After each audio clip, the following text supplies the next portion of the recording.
And we are back, right? Hopefully. I need to All fix my right, we camera are though. back.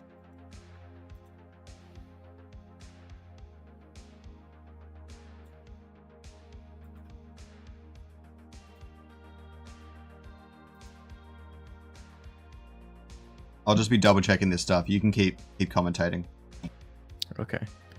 All right, so it looks like he doesn't have the seer. It looks like he has a cinch still, but he's still got the 3 magma. He's got the 5 earth, 3 fire. It's gonna give him some extra damage. He's got the 2 granite, but not really gonna get a lot of. Weird that he put the invulnerable on the Goliath when it's already a granite. That's interesting.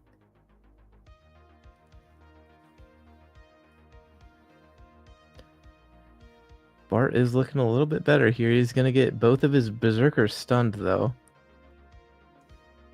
Now the Skoriox is on both of them, but they are going to take him out before he can get them down. And he is healed up, and Bart is on his way to a juicy little comeback, it looks like. Oof. It's close. The monkey ear is going to drop. But in overtime, oh, it's not. It's going to heal up just enough to stay alive. But the overtime, regardless, would have taken Headbone Hay out. And that is going to be 1 win to Bart. So now, this was a best of series, right? And Headbone Hay was up 1 game. So now we are 1-1. 1 win to Headbone Hay, 1 win to Bart. Everything's fixed now. I just got to adjust a few things on the stream. No problem, no problem.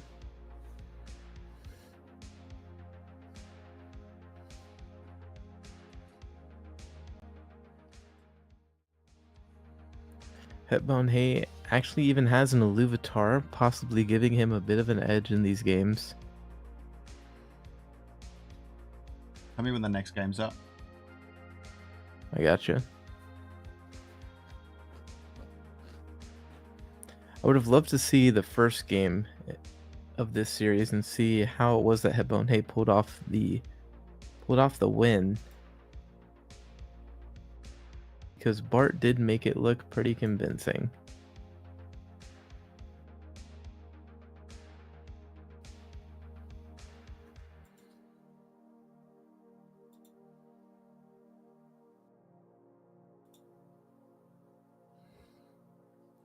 Okay, cool. Harbinger is Scion Bulwark, true.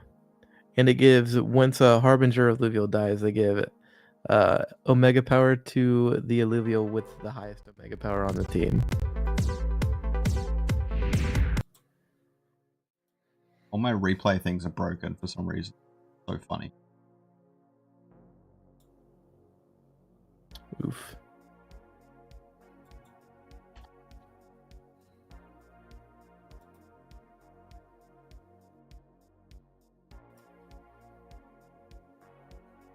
Okay, Headbone Hay, same deck but different opening.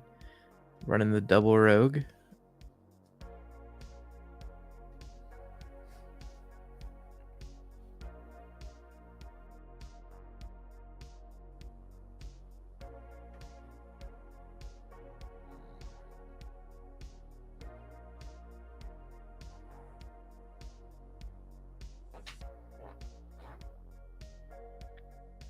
He did get a water augment, which is interesting.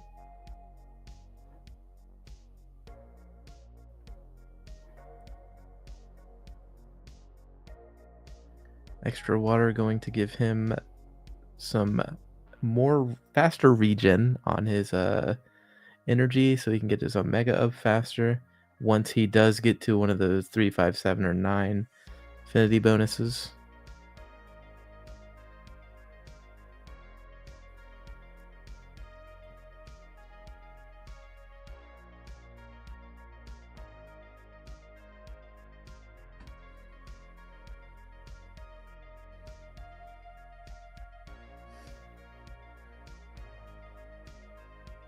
Okay, we are properly back. How are the games? Any mirrors? No mirrors yet, but we have been seeing a lot of this double Berserker comps with Toxic.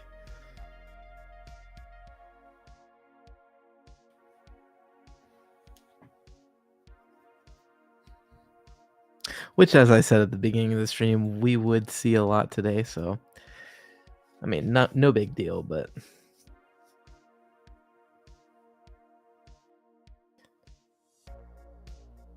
not surprising though, right? Because we saw last tournament, it was the winning team comp.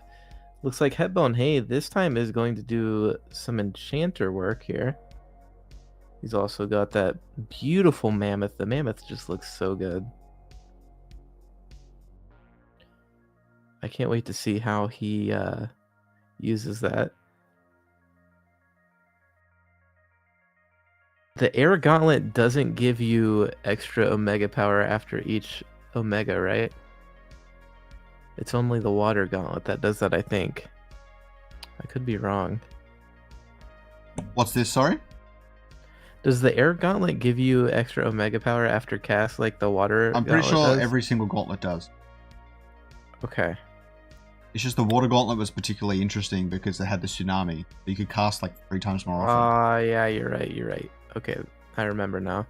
So it looks like that's the plan. He's going for a Harbinger comp this time. Remember, I think the fire actually gives more omega power than the other ones did. That would make sense.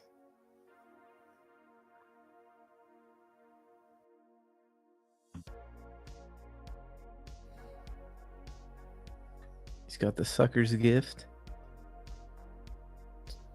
What they called me in high school. Did you say the sucker's gift? Yeah, that's the name of the augment.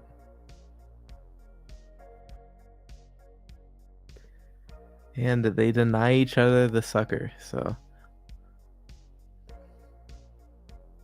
how does that impact the rest of the board? We are about to find out.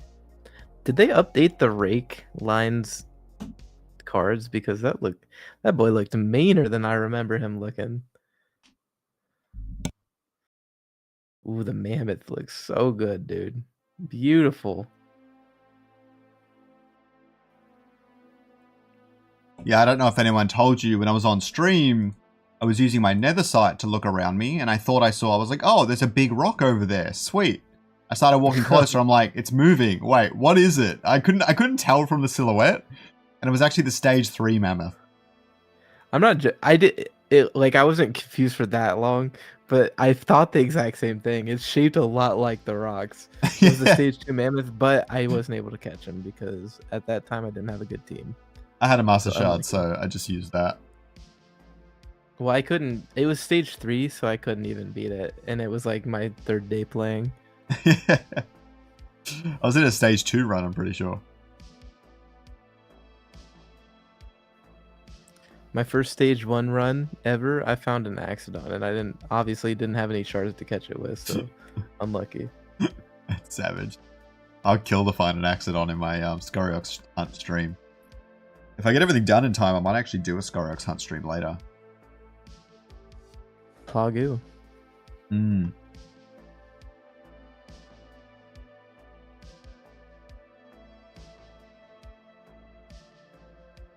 The mammoth are going to cast. I love the mammoth cast because it's not even like, they haven't even designed it yet. They haven't given it like SFX. Oh, nice. I love that. But when it like lands, it does like AoE damage, and that doesn't have SFX either. They're just T-posing into the spot that they're being thrown at. Oh, Let's get 2 of those down. That's going to help him take a lot less damage. That Gazotep. What affinity is is dust, right? So it is going to blind those Illuvials. The Tempest is going to be great. I think defensively, I think it grants a bunch of dodge and stuff like that. This is a really interesting team. We haven't seen anything like this before on the Illuvium Inferno. We've got 2 brand new Illuvials here, so it's not a shock. But yeah, I want to see what happens. He's going double Enchanter, triple Enchanter. It's also not really a shock because it's Headbone Hay, right? Like, we knew he was going to pull something spicy out. It's always a pleasure watching him play, unless you're playing against him. Most people hate playing against this guy. So what did he lose to last round? Did he lose to this Berserker comp? Yeah, it was the same exact team. And, this is actually the same exact team he played last time. It's just... Yeah, he's using different Illuvials, I think. Is it a different comp? I think Headbone Hay has always had all these Illuvials. Okay. Maybe it's Makes slightly sense, but different. yeah, but just playing it differently. Yeah, you're right. I forget you have like 50 different slots to throw shit in now. Yeah. You Pretty can much have like 3 different comps. pretty much like every alluvial there is. You can put it in a team. You basically have 2 full comps if you assume 8 alluvials on the board times 3 is 24. And then you've got your suits and weapons and things like that. So you can essentially have 2 full teams with 1 or 2 alluvials have to overlap in them. Then you have a lot of freedom since you don't necessarily need all the stage 3 tier 0s at all. He's loving his synergies here. Only 2 empath. 3 empath would have been great for the chicken.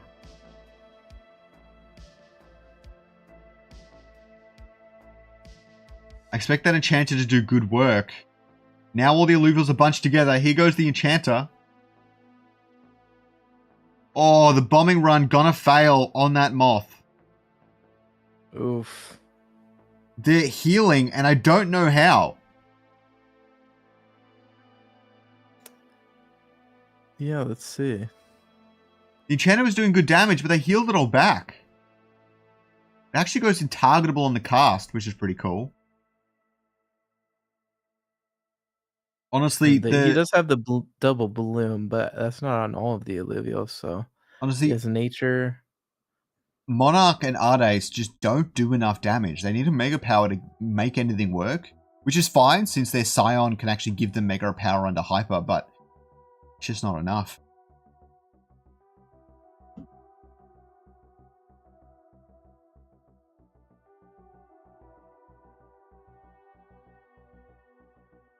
What is Headbone Hay going to do?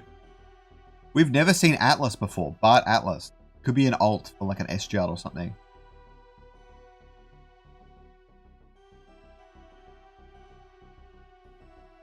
I doubt that, but you never know. Berserker Toxic swept Zajak's team, he's telling us in chat. It's good, but we saw it get wrecked before against the Jotun team. Yeah. But it's like that Jotun team seems like it's a little hard to get with how much time we've had to play the overworld so far. But I would be surprised to not see it next week, you know what I mean? I've heard of a handful of people finding Jotun in the overworld. It's just like that. It's just you get lucky enough to find them, or if you get them traded from someone else, it's not actually that hard to achieve some of this stuff in the end. Do enough stage 3 runs and you'll probably run into all of the big alluvials within like 30 runs maybe. You'll eventually find them all. Really, he's not maximizing that mammoth. That Ebb is in such an awkward spot too.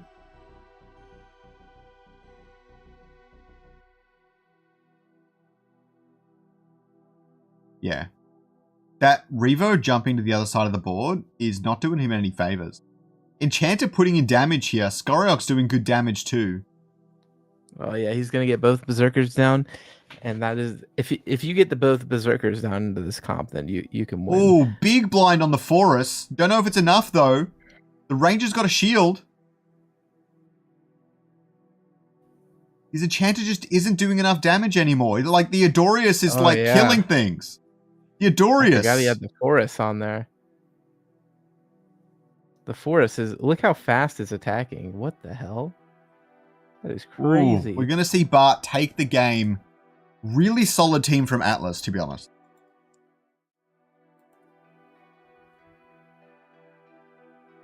Is that the second win? I believe so. Yeah, so that's 2-1 to Bart Headbone Hay. While he did have a very interesting, fun team comp to watch, it looks like it just wasn't enough into this interesting comp where he has the Forest and the Bloom Ranger as well. That was really cool to see. Yeah, that was a really fun match to watch. Unfortunate for Headbone Hay, but that's okay. We'll hopefully head into the semis soon. I did not manage to message Soda in time, so I'm waiting to see if he sees my messages. Besides that, we might actually have our other semi starting up soon anyways, with Batat and Riplancer in Game 3. Yep, currently in Game 3, 1-1 They started game 3 2 minutes ago, so... Okay, so we're chilling. Good evening from Lakeland, Florida. How you doing, Kevin Hawthorne? Hope you're having a great, fantastic day. We are just chilling, waiting on the next round to start. Currently, the last quarterfinals match is going on right now between a player by the name of Potato Rip Lancer, and it is 1-1. So we're waiting on them to finish up, and then we'll get straight into the next semifinal.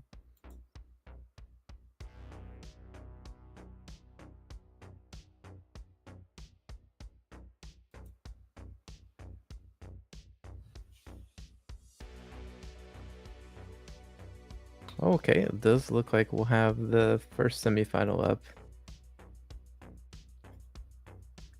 I still can't believe how fast that Phosphorus was attacking. What was it that was giving him that attack speed? Probably Hyper.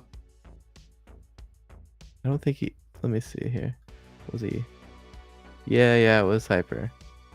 Yep. Dang, he is so fast. He's a good addition to the team because he's nature. And so now you have the three... you have the 2 Berserkers and the Arcanite. They're all opposite synergies. And so one of them's probably going to go Hyper.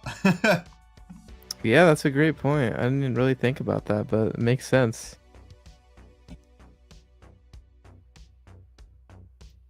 I just love the way Phosphorus looks. His auto attacks look cool, his Omega looks cool, and I'm a Phosphorus fan, Forest fan. And we're into the next game. Zad Kill, we're familiar with his team comp playing into Soda. I don't think we've seen Soda so far this tournament. No, we haven't yet.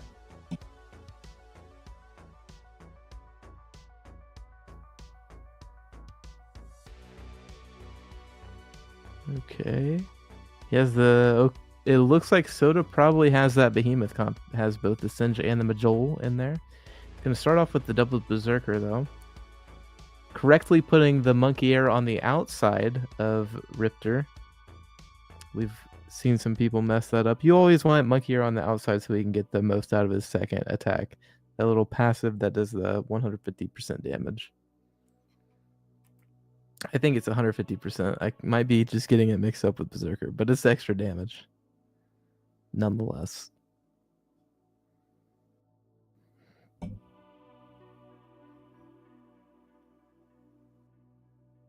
Yeah, his Quinks did charm the Forest behind Scoriox.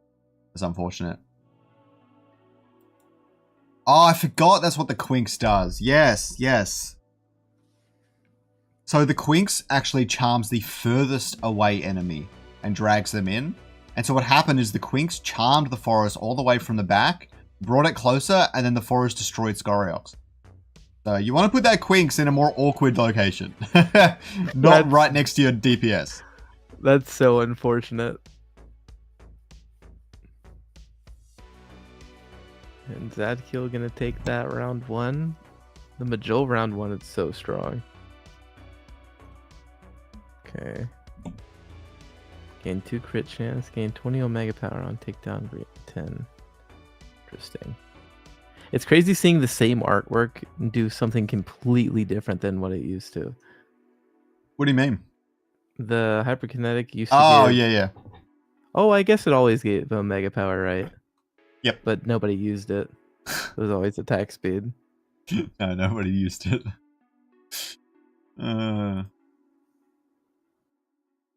Hey, buddy, love your videos. That's for you, Scoriox. I really appreciate it, man. Thank you. But yeah, I try my best to get it out to help people. But if I had to recommend one video right now, everyone needs to go to Caveman's channel and check out his video, his latest video. It's absolutely insane. What is it about? It's basically a full guide to the Illuvium overworld. It's like 45 minutes long, and it's good. Damn. The editing is hype. Some of the best editing I've ever seen in a video. Making a 45-minute video before the open beta comes out is crazy, but shout out to my boy Caveman. A lot of it will still be usable in open beta, but I feel that as well, for sure. I've got a few edits in the works as well. Not that long, but good. They're okay. Atlas gonna go down to Jotun. The bear is too big. Oh my gosh, that damage is crazy. Oh He's my going gosh. hyper. You can't let the bear go hyper. What are the? I wish I could see the augments on him because on Omega gain 25% attack speed for 4 seconds. What? Ugh. That is gross. Oh my god. That Jotun is looking strong. Just forfeit now. He gives that vampiric to Jotun, it's just not even gonna die, bro. That would be crazy. Yeah. What is he gonna do? Well, he also has a Jotun and Seer, I see. but I don't know how that comes into the comp. Well, he's got to get something running. Yeah, he doesn't want to fall behind because Zad Kill plays this comp very aggressively, so he could lose in 4 turns very, very quickly, or very easily. The other problem is if that Jotun goes on Monkia, he's in a bit of trouble. Yeah, for sure. And he's putting no Toxic on the board, which is probably fine. I don't think it's going to save him here or anything, but yeah, crazy. He does have 3 Berserker, 3 Fighter. He does have 2 Toxic with the Ranger, probably better than just dumping it into the carrot too low. He managed to put Vampiric on the Riplance. I don't know if that's better than Monkia, but it's probably good. He did already stack the augments on Monkia anyways. Let's hope the Jotun doesn't wipe his Berserkers early, but this is a good turn 3.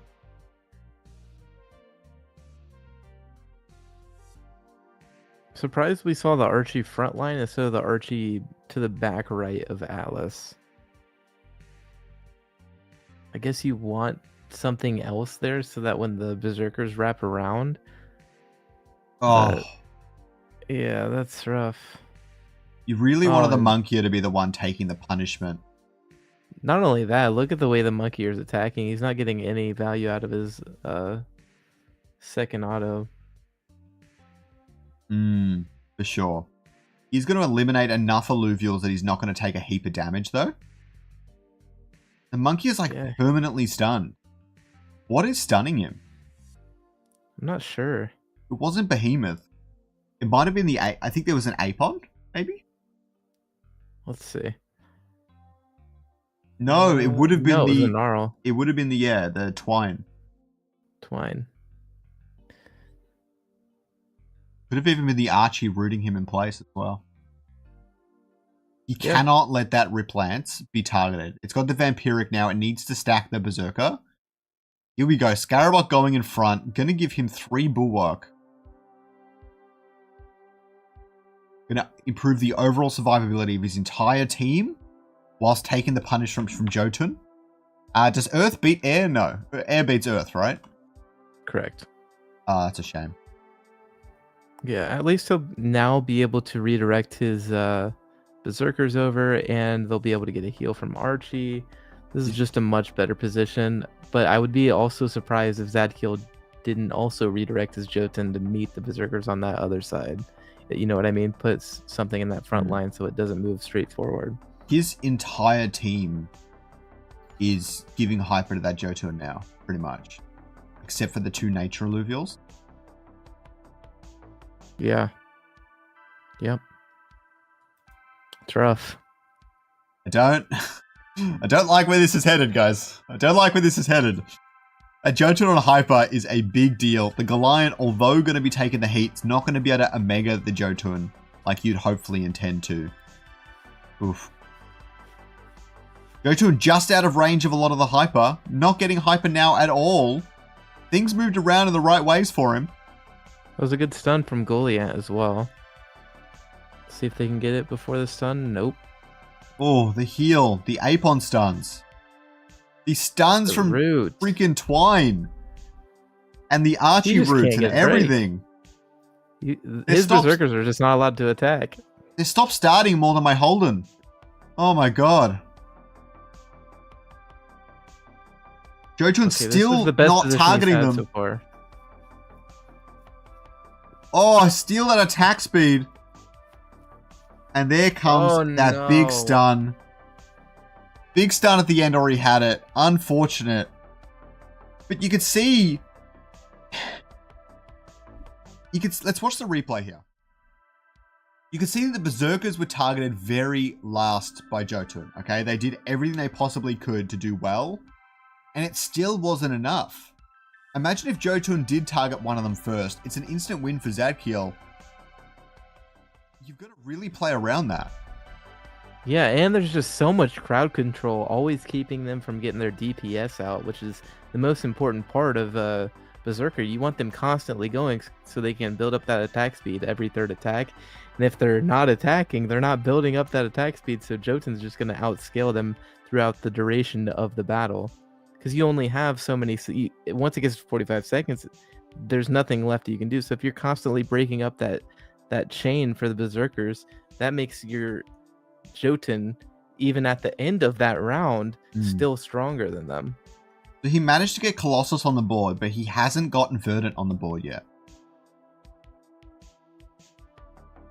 Neither is Zad Kill, but he's got some more Bulwarks now. He actually isn't on 3 Bulwark yet, and the Titanor is dying too fast. I know Titanor's your tank, but you still want it to last second or third in line in terms of tanks. Good heals from the Archie though, going to stall a lot longer than before. And locking down Jotun in place with the Archie. No, not Archie, sorry. With the Null. Riplant's gonna go down to Jotun a lot earlier than you would hope.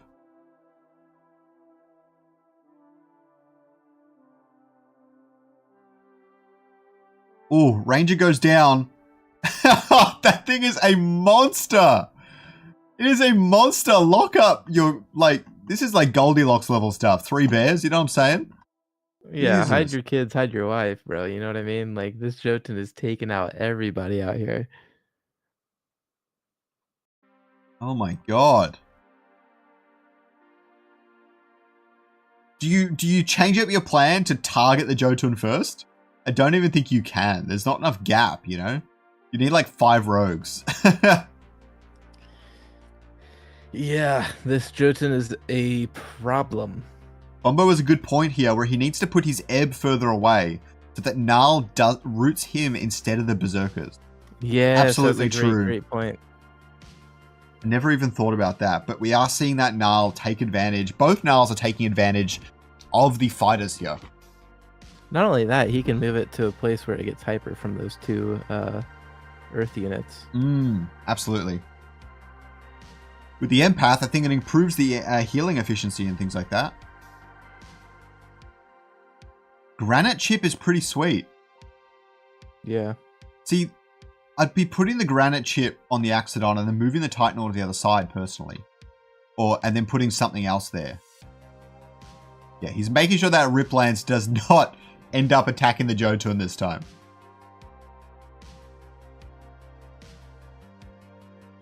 Yeah, they're getting slowed down too much by all of the different crowd control, and so putting them up front is a solid play here. I have a feeling this is like such a delicate balance on where you put the Berserkers, because they could get stuck so easy in this position.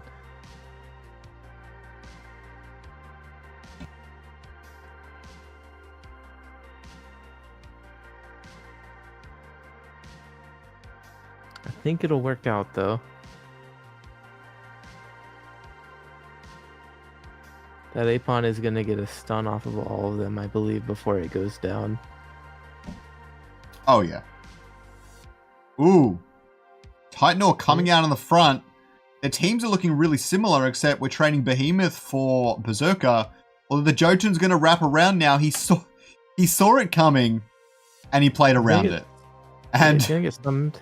Oh, no. It's not looking great. His Titanor is full wasted now. Completely wasted. Zad Kill playing that last round perfectly.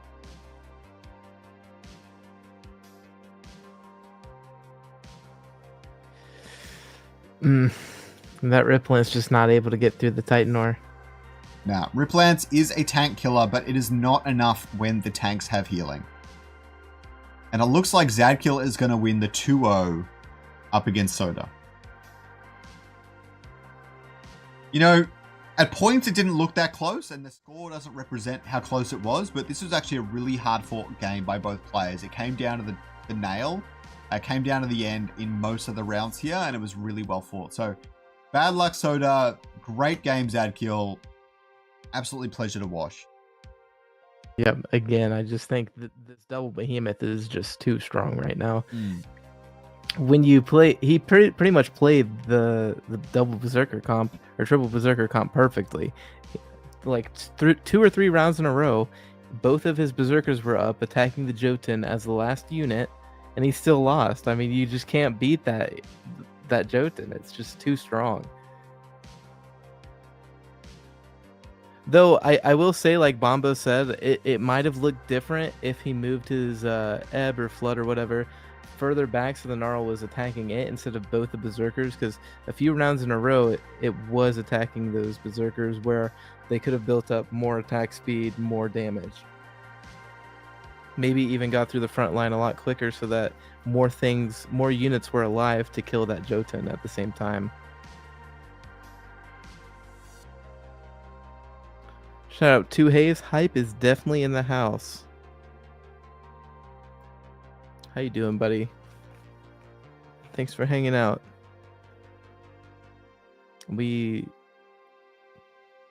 Interesting.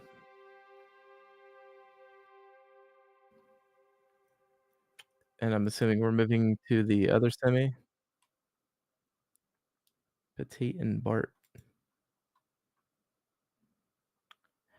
Petite with the I'm not sure if he's playing another comp in this first game. I doubt it, but famously has been playing that Blaze Knight Empath comp. Has felt pretty bad for whoever he's played against. And if he wins, we will get to see in the grand finals Zad Kill versus Petite, but he still has to get through Bart first, right? So, and Bart has that weird monkey comp with the phosphorus and porous in it. Which was looking like the optimal version of this comp. Hard to say because we haven't seen a full mud version of the monkey line comp yet, but I still think looking pretty good. Bart also beat Whitey. True, Whitey, pretty great player.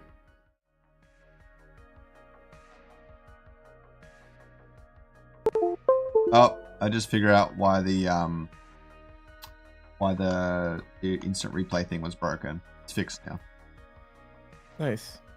But not only beating Whitey, beating Headbone Hay as well. And Zaja.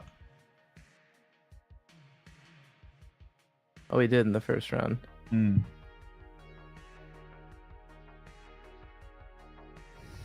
B-Bank's not showing up.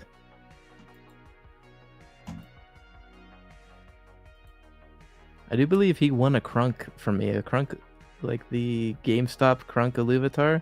That was the best thing I pulled, and for some reason I gave it away. Did you actually?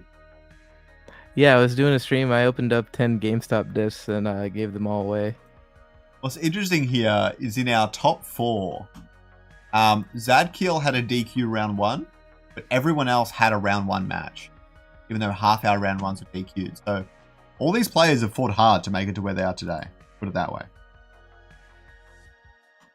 Yeah, if it was up to me, this prize pool would be around $10 million, but Rain did not give us that amount of ILV.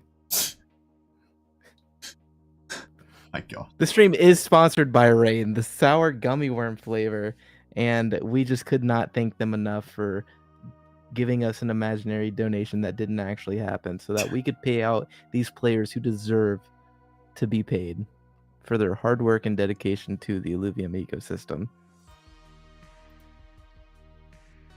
Can I get an amen? Amen. My God. Oh.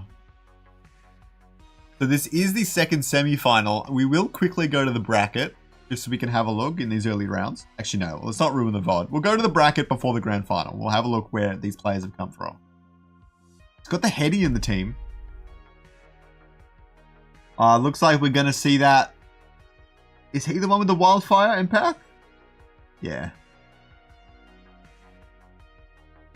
He's going hard nature early, which does beat both the berserkers now that I think about it. Oh no, it doesn't, sorry. Earth beats nature. Oh my god, I'm always going to forget that. Nature does destroy Riplants though.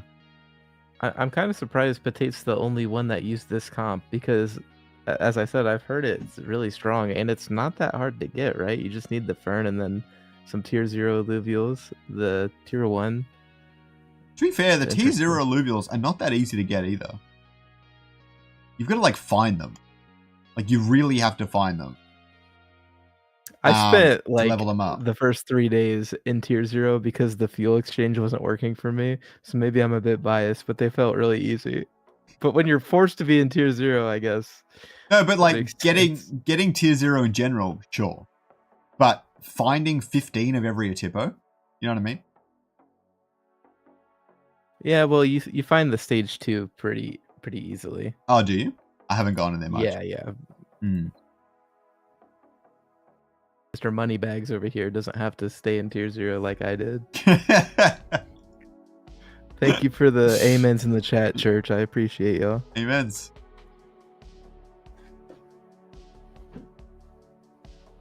Need some practice, Soda. That's all good. Everyone needs practice. Bart coming out of nowhere, though, is crazy. So that Earth Grocko taking it away.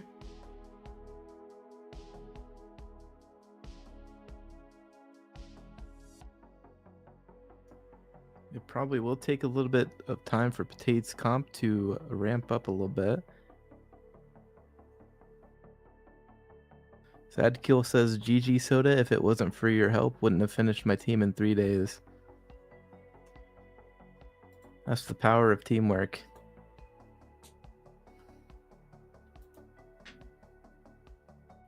Zad Kill did not start in Hype, right? He was Exborg, if I remember correct. And then switched over to Hype once Export dissolved their Illuvium section or whatever.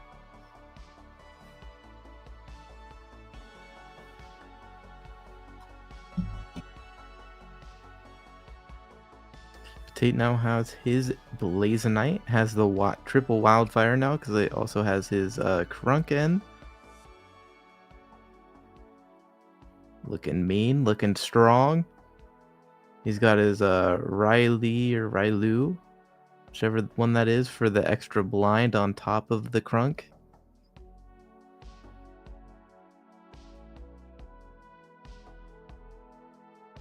And I believe that was the augment where you use your Omega right away again, right?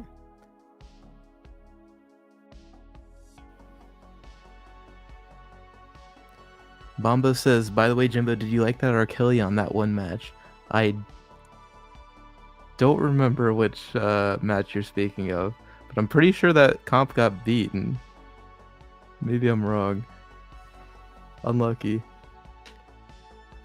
Gotta love that team effort. Yeah, that's the beauty of being on chain now, right? The guilds can help each other.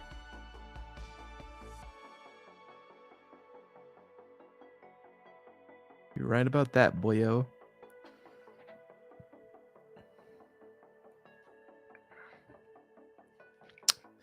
Has the quantum proclamation emancipation on his Blazonite. So as soon as he uses his first Omega, he will be able to use that again, getting good stuns off on these, hopefully onto these fighters, the Berserkers. Oh, look at that Rye go. I actually love the animations on the Panda line. Some of my favorites in the game. I agree. That Illuvial specifically reminds me so much of Pal World. I said that earlier in the Discord and everybody was like, oh my gosh, I can't believe you. But just like the nature of him in the overworld just punching in the air just reminds me of Pal World for some reason. I don't know why. I think Katiba they're both great games. Like, it's not an insult. Pal World's an amazing game. Besides the character designs, it's great. Yeah, I agree. The only thing that bums me out about Ray is that it is literally a Kung Fu Panda. And, like, come on. Make it anything else. No, if it's a panda, awesome, if it's panda, make it something else. There's a movie called Kung Fu Panda that's very well known. Well, obviously that's where they got the inspiration from. I like it. I think it's cute. I don't know. Maybe I'm just being nitpicky on that one. That's funny. Duhaze says, I miss Xborg. Yeah, me too. There's some good memes and drama that came out of that one. Was He'll Zad be Kill, back, I'm sure. did Zad Kill used to be Xborg? Yeah, he was Xborg. Well, Zad Kill's still kicking around. He was my favorite Xborg player.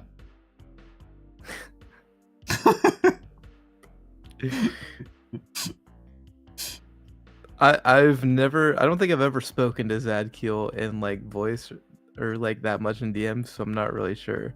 But well, you know, I'm just checking the waters to see if certain people are gonna backwatch the stream. Now I'll know for sure. He definitely gets in the least trouble out of all of them. If you know what I mean. That's what Bart is like trying to pull apart those empaths though, which is pretty cool. I like that idea. If you can see, he's trying to clump them all up in the exact opposite corner. Unfortunately, because Potate has his empaths so far up, they're not going to spread apart as much as he would like, but still getting a lot of work done and still spreading them up enough to where it seems like he can break through the healing and the stuns that are coming out from Potate. He did take Riley away before he managed to get the blind off. This virtuous empath, this empath water lynx is unkillable. What the hell is going on? It's not even like full hyper. That's crazy. Now it is. Now it is. But still, Jesus. It's unkillable. That's a little unfair. But I guess that's what happens when you give him hyper. You shouldn't be giving him hyper.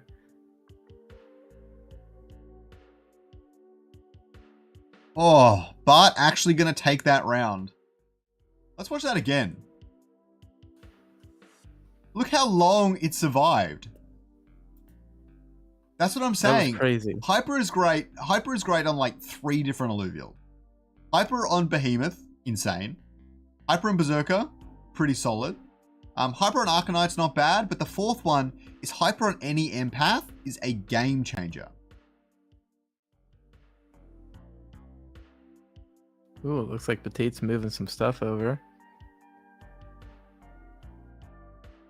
I like where his head's at. This is going to keep his empaths closer together or clumped up easier to where Bart, you know, he was intentionally trying to spread them apart. But now that they're so much closer, they should stay a little bit clumped up unless Bart predicts this, which I don't see. Or maybe he would. After 4 straight wins, he would predict this. This is the part of the match where it's all about the mind games. I still can't believe we haven't seen a single Ramfire. And we've seen a bunch of them off. Yeah, true. Like, my opinion, this team is almost an instant win against anything but Ramfire. You know what I mean? We used to see a Ramfire in every single team before you had to own your Illuvial. Like, you didn't even necessarily play it every game, but it was just there in case you needed it for things like big Scion or Empath clumps. Big tanks at the front, though, going to help with the wraparound. He's going to get a good stun off onto all of these empaths as well with the Titanor. It's good for positioning, but that Lynx is going flat hyper straight away again.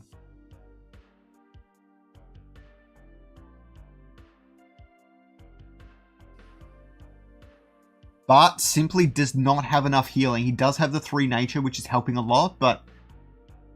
Oh no. He's got enough tankiness. His entire team's got hyper as well.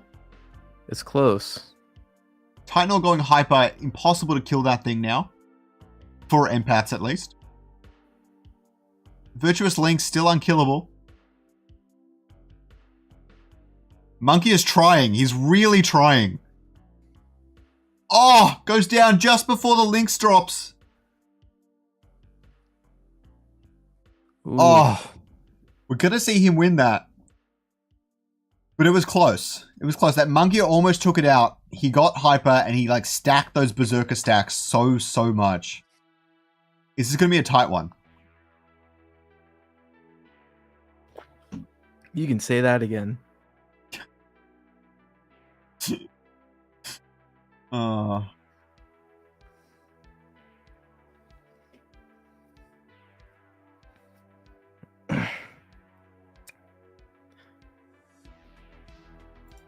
Now, do we see Bart move his berserkers back over to the other side?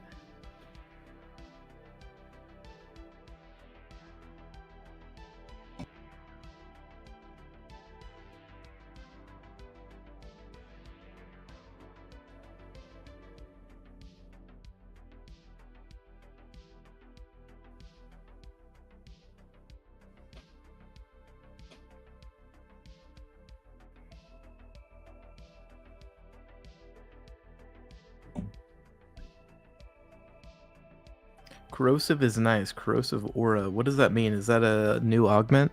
That was in the last thing. They had to nerf it because it was like an instant win button. Basically what it does, or what it did before and what they changed, is it does, before it did 3% max health as pure damage to all enemies in the area. Now it's 2%. Interesting.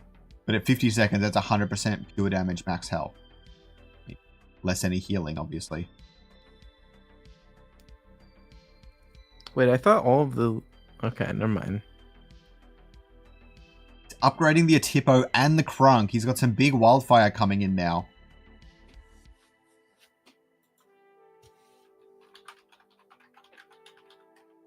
Yeah, Quant saying that Corrosive is GG. I don't know which team got it.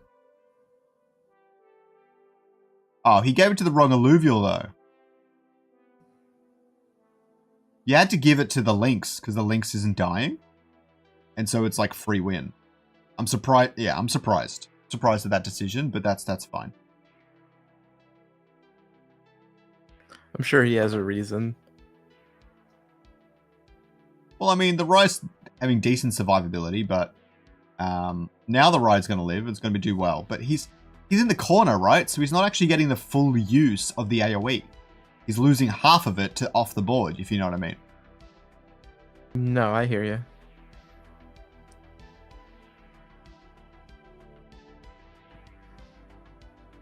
Oof, doesn't get anything out of his Emancipation Proclamation because he gets stunned out of using his second Omega. Hmm.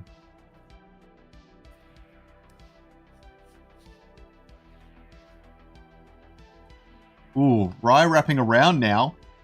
Getting a lot more use. It's hitting the Titan Ore, but the Titan Ore with the full Hyper is going to be hard to take down no matter what. They're going to take out the Lynx. We didn't think it could happen.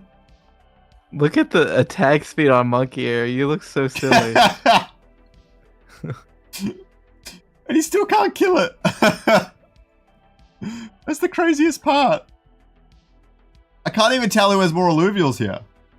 Oh, the wildfire combo just doing too much.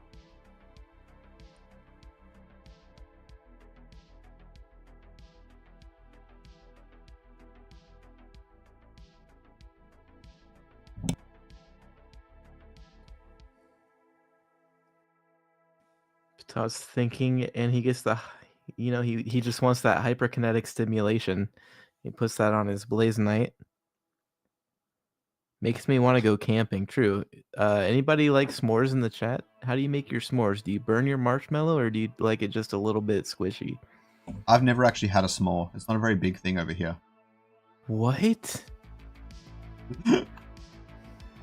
That's crazy. We're gonna meet up one day and you're gonna have a s'more. We don't even have graham crackers. What? Because that's what you put it in between, right? We hear it in all the movies. Yeah. Yeah. I've never seen graham crackers in a store. I don't even know what our equivalent to that is. We probably have something. I just don't know what it's called. Don't worry, I'll bring some. When Crystal flies me out there for free, I will meet up with you and we'll have some s'mores. Marshmallows often make me feel sick, but as long as we avoid dairy, I should be able to have one. Oh my gosh, dude. Why am I even here with you? What the hell? As long as we avoid dairy, I'll be okay. I'm just playing. I'm just playing, by the way. It makes me throw up. It's really bad. No, I'm just playing. Oh my god. Are we in game 2? I can't remember. No, we're in game 1. I don't remember either. I think we're in game 1. No, this is game 1, I'm pretty sure. So Bart keeps looking like he's coming close. What can he do? He's added different augments to the monkey. Let's see if it makes a difference. Oh no, sorry. He put the monkey augments onto what seems like the phosphorus. And I think he's done a lot of practice, because what basically this is showing me is sometimes the 2 DPS is not enough. He's like, I just need to add a big 3rd DPS when the 2 isn't enough. You know what I mean? Yeah, he's got the 3 Mystic in here too, so that's going to give him extra attack speed. I think this round feels better, but we'll see. I mean, look at the blotto, dude. That is gross, man. Because he blinds everything. Yeah. And you kill something when you're blind. You're not Daredevil. You just got to swing and hope you hit something. Hey, Heron, how's it going? Or moving up his Apon to stun it and hoping that you get it as he's getting its Omega off. They both have a lot on the board, so this is going to be RNG, right? Well, no, they have the health advantage. Man. Aww. Oh no. Stinks. I am from Australia, Karl Turritz. Yeah, I'm from Melbourne, Australia. Hello, Wildfire, Hirani says. See, that's why Jimbo's camera looks like he's in like the nether in Minecraft, and my camera looks like I'm freaking I'm in like heaven or whatever. It's like really bright and sunny.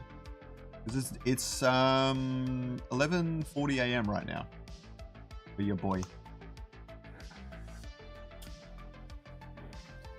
And now I'm in the middle of the sun.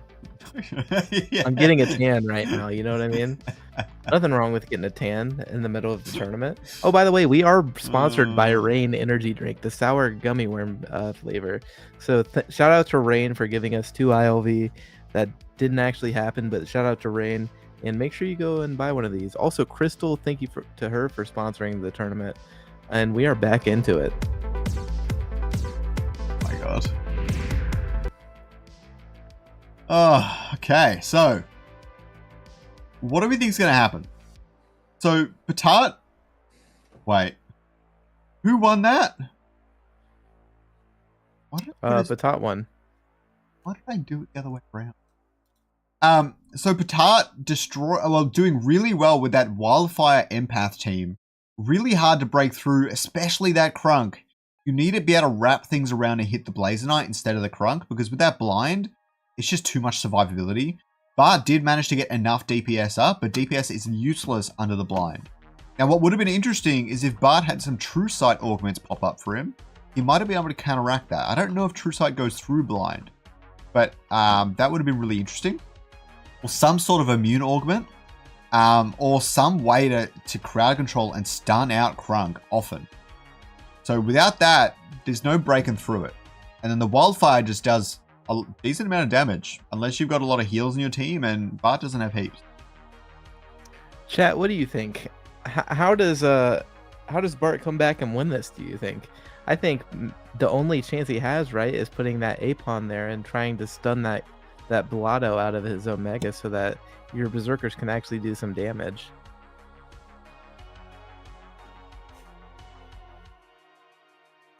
Jimbo has beautiful eyes. Thank you, sir.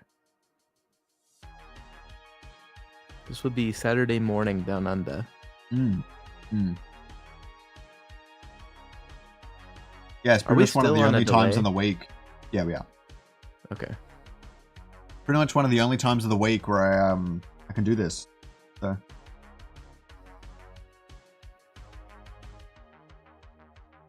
In other words, you guys better be liking the video, subscribing, and sharing the stream on all of your socials, because Scoriox is putting in a lot of work, and we couldn't do it without him. We couldn't do anything in Illuvium without him.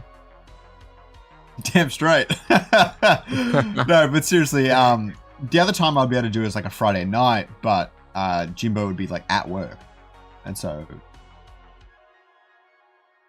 yeah, maybe when open beta comes out and I'm rich. Yeah, we could do it. If we're both doing this full time, then we have a lot of time to do it, right? Yeah, someone be my exit liquidity so I don't have to work my job anymore.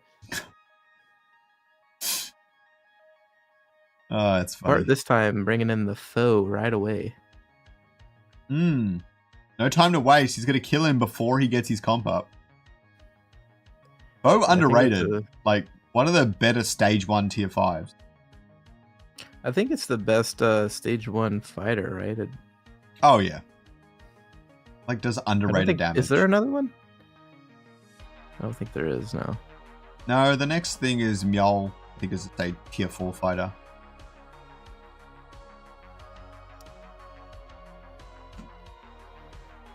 Fighter, Rogue Imprint, Arctic Dominion. I don't think he wants to give that to the empaths, right? Especially if he's got all auto attackers, melee. That's true. You don't really want to give them... He really doesn't want to give them either of those. No, he doesn't. He's going to play this right. You'd almost go 2 and 2 if you were his opponent. If you were Batat, sorry. Yeah, I agree. I would have. Batat wants them both. But that's easy to say when we're watching, you know what I mean?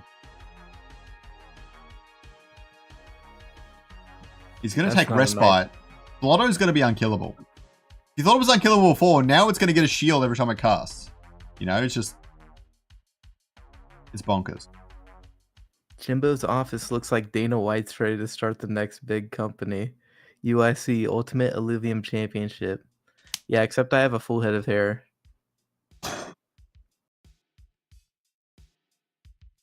Yes, Hayes, that is a famous Australian quote. This is a knife. Yep. That's not a knife. This is a knife. No, don't.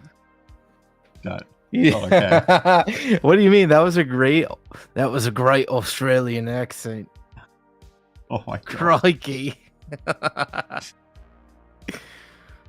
Anyways, back to the game. What does Bart pull out here?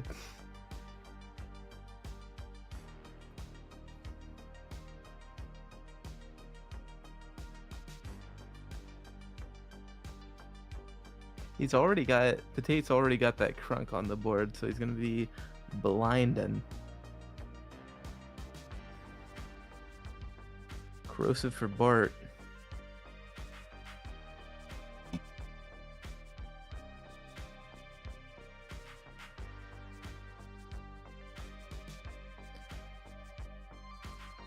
Soda says this should get interesting now. Quant says not a good situation for Patate. Let's see.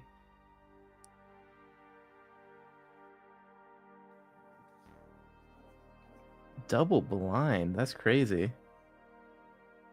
Ooh, big stun from Grocco. And he'll probably get another off, right? Nope. Right before, but yeah, even Bart still can't get through him.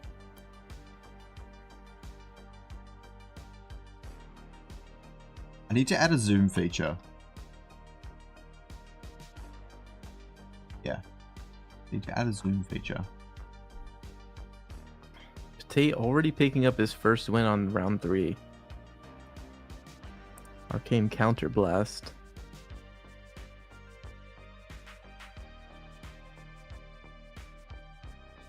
Oof, that's rough. Wait, he just put his water augment on a water alluvial, which is not going to do anything, and he just wasted it. He has 2 out of 3 water. Doesn't he add the geyser later? But no, is that an air Atippo or is it a water Atippo? An air Atippo. Oh, okay. I'm crazy. It won't actually let you place those augments on something with the same synergy. It used to allow you to do that. And really? Yeah, it screwed me over at one game. That's why I thought about that. No. It was the fact that it was like some kind of augment that was like Berserker, and it was on a Riptor. And then once I leveled it up, it just disappeared. That's what it was. It just disappeared fully? That's really funny. It didn't even go back into my deck, dude. Augment deleting. Oh my god. What can you do? So he's got the 3 Berserkers at the back. He's not able to drag out the empaths because they're sitting at the front. That's what happens when you don't have any rogues in your team. Let's put it that way. So, what is the plan? He goes to the forest. And he puts the ebb in a pretty good spot. Actually, not that good because the tornado's about to go through his entire team. But the intent was there. It did actually miss everything. It missed even the forest. Clearly, Bart's a lot better than me. This is looking a lot better for Bart this round. A lot better. But now they're sitting on top of Crunk, and it has that Omega shield thing. Yep. But not before the rest of his team is probably managed to get on top of Blazer Knight. Look at Monkey go. Pew, pew, pew. Oh, no. The overload. Oh, he does get the win. Oh, because the Ebb's at the back, not much damage right? Being done though. I forgot about the Ebb actually winning him the overload there. Playbook Jimbo. Wait, what? What did I? Hold on.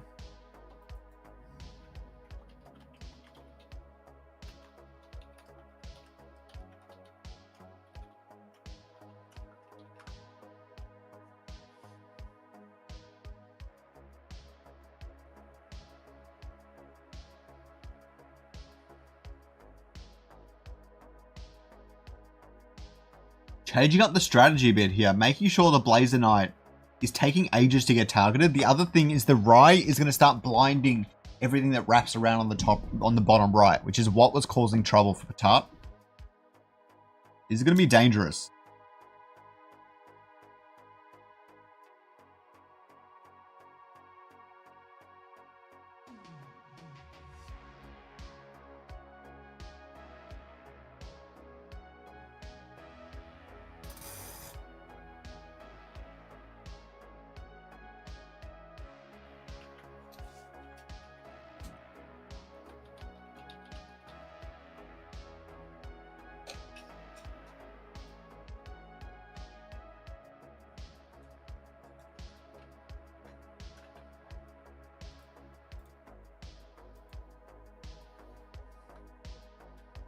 Don't know how this is going to play out, but Bart needs to add a whole lot more damage now. There is a lot here.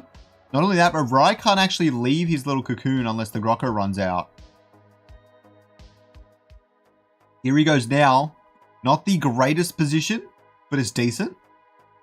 And there comes out the blind. A big Titanor stun, though. That's what you want. You want the Titanor going through not only the Blotto, but the Blazer Knight, which is going to give you a chance to avoid some of those blinds. Also, if one of the Illuvials who have Omegas that heal should pause or stun them out of their healing, which is also going to be really, really good. No matter what, it is a good angle for that Titanor. 100%. The Lynx becoming hard to take out, but the Titanor stunning it again. Overload playing out well here. Ebb healing up. Oh my god. That did a lot of damage. Yeah, that was okay. Okay, we have a series on our hand. Doing 455 damage in one round, just with some really solid placement of Illuvials. With pretty much the same matchup as before, just ended completely differently. And that's just showing us how important positioning is in Illuvium, which is one of the highest agency decisions any player will make during an Illuvium match.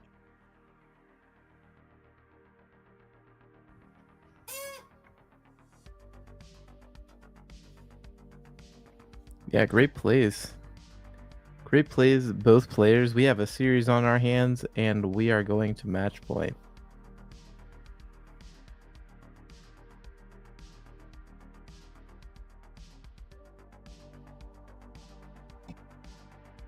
Again, we are not sponsored by Rain, but we're going to keep saying we are as a joke.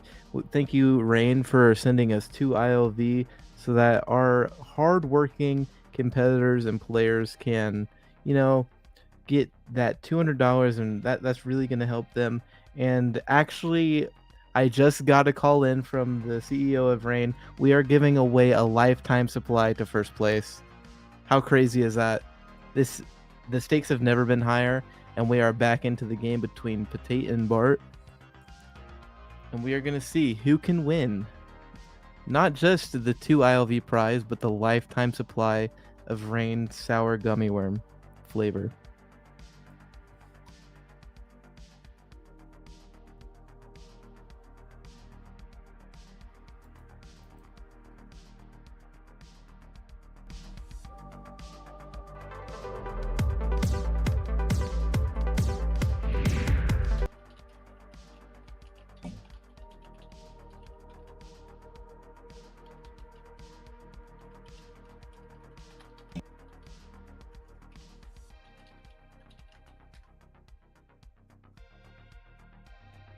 Yeah, GG corrosive is 2-0. Coincidence?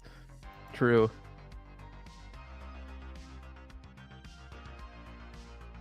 Let's see who gets corrosive this round.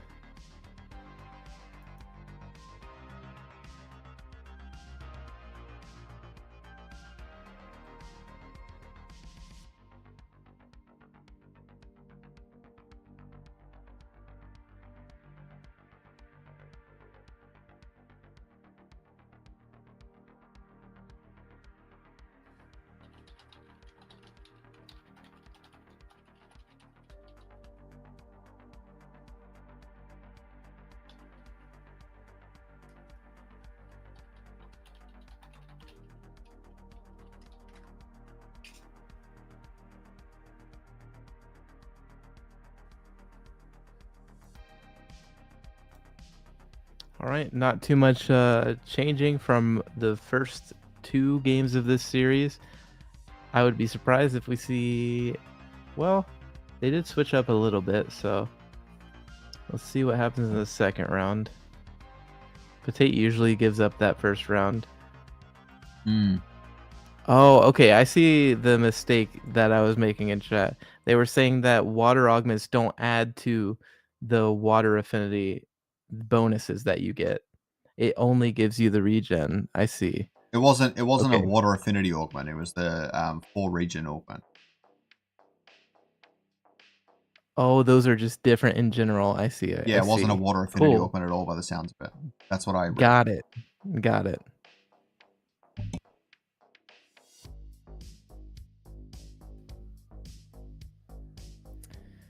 Looks like Bart did get a biogenetic suppressor, which is going to decrease the healing by 40% for Potate. That's going to be really good into him.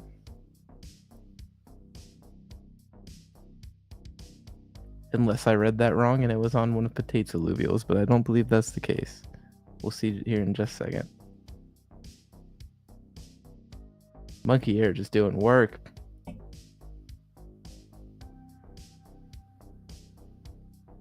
Foe out damaging him too. Big damage. He needs that. Bart really can close this out quite early if he needs to. He just has to play it perfectly. Revenant Imprint, I think, is underrated here. Having the ability to get a rogue onto Blazer Knight would actually give you like a really good a wild card in your back pocket.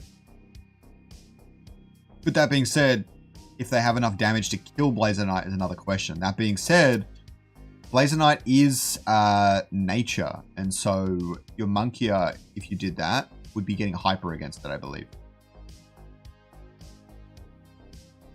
Like his gift, pretty big on an empath team.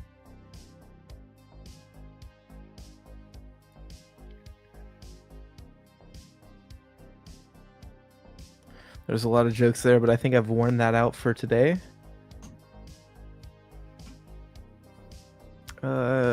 I'm surprised he's not just going for the wildfire here. Wait, how did he do that? Do what? He just leveled it up without dragging the stage oh yeah, shield you can on top of it. You can like right click them now. They changed it. Okay, so for those of you that don't know, you can right click to evolve your Illuvials. Or is it double click? I don't know. You can click something. It's one of them. We'll get confirmation in the chat in 45 seconds. But yeah, no, it's really helpful on the Lynxes in particular. You can't play more than one Lynx, can you? No, I don't think so. Makes sense. Which is a bit of a bummer because now that there's the 9 synergy endpoints, you need like pretty much there are only 9 Illuvials of any synergy in the game that you can put on. Oh, I guess you got all the tier 0s. Yeah, but I don't think you want people going 9 affinity every time. That should be like pretty niche, I'd say. Yeah, yeah. But it was nice when you could do like a bunch of the Lynxes in there, and so you didn't have to go full these specific Illuvials. That's all. Yeah. I can't wait for the 8-man mode. That's gonna be so fun. Oh, I can't wait. We'll definitely do a tournament for that. I don't know how it'll be structured, but we'll do something. It'll be a lot faster than these ones. That's true. Oh, that's gonna be so much fun. I'm excited. Mm. Okay, it looks like this could be that part of the mid game where Potate starts to take over. We'll see if Bart can pull it back in the late game like he did the last game, or if Potate just keeps scaling. I do believe once he gets those Colossus, it makes it a lot harder for Potate to win, eh? Or how does that work? So Soda says it's a left click on the middle blue bar towards the right. You just like, oh, you just almost looks like you just click on the blue bar in general.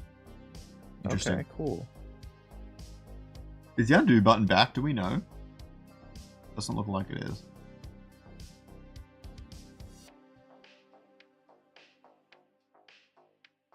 Oh, with the Sucker's Gift, it's just... He's so strong. I'm pretty sure that gives healing to a bunch of Illuvials. It's good. Ooh, Bart does manage to have the Corrosive Aura, which could help. You'd almost want to put it on the Titanor, though, when he brings it out. Can you remind us what that does again, just so everybody knows? I cannot remember. Damn it. Let me look it up. It's the one that gives you Indomitable, I think, at the start of the game.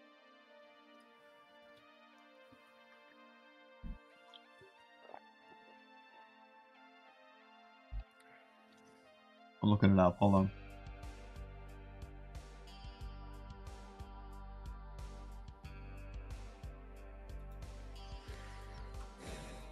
On combat start, hold it and its 3 nearest allies become indomitable for 12 seconds.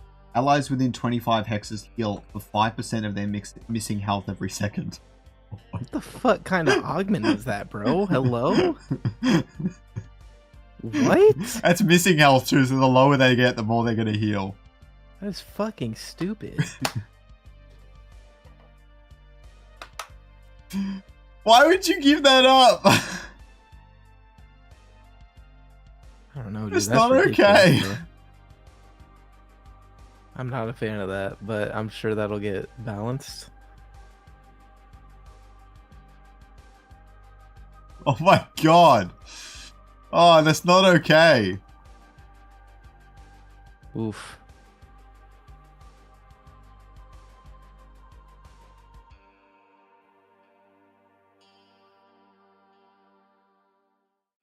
Look how much healing they have. You just can't stop them.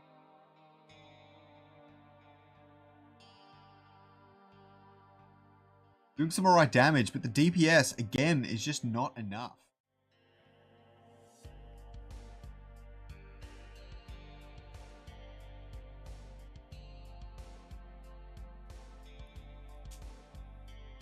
Yeah, so Corrosive Aura is 2% max health as pure damage in an area established before. But it also gives 3 Indomitable? No, that's Sucker's Gift gives 3 Indomitable for 12 seconds. Not that helpful in this team. I thought you were saying, like, they both give that. I'm like, what the hell? No. Okay. But the Sucker's Gift is the 3 Indomitable and the healing of max of 5% missing health to allies. Which normally doesn't feel that impactful because you're not like a big healing team. But in a team like this, it's pretty nutty. And he's set it up now so the Blazer Knight's not going to target Ebb anymore. Which is game over if he doesn't move over as well.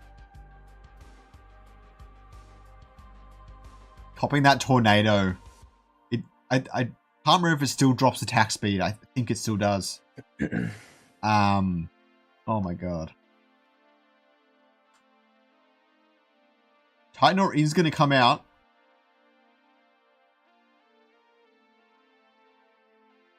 Titanor got a really good angle on Blazonite here. You'll love to see it. Who knows? He might be able to pull this off. Everything far away from the sucker's gift is dying.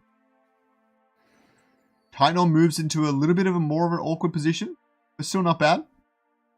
Oh, I think that's great, right? Oh, yeah. I should hit everything. It's because the Blotto was at the top. Gosh. The Blotto was at the top before, but it's not there anymore. It dropped just before he cast. Okay.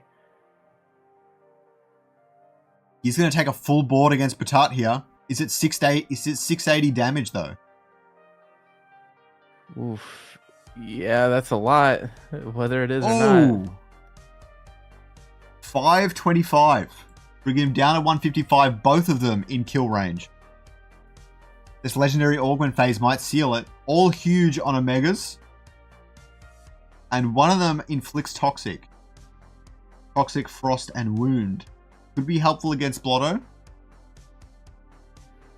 But really, on Omega gain energy and Omega gain Omega power, I think gain energy is probably a little bit better for Batat, and gain Omega power is probably a little bit better for Bart.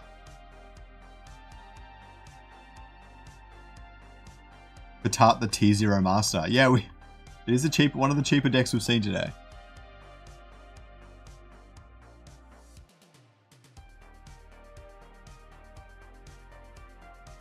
He's going to get the energy reservoir. Looks like they're both getting the augments they wanted. It seems like once Bart gets his Colossus on the board, it's just so hard for Bart to get through that front line. And since they're taking all of the aggro, the Berserkers are just able to do all the damage they need. Yeah, that Titanor stun, I didn't think it would be that impactful against the Empath cluster, but it's doing a good job. And you can see right here, Batat knows that. You can avoid the Titanor. He's going to do a lot better.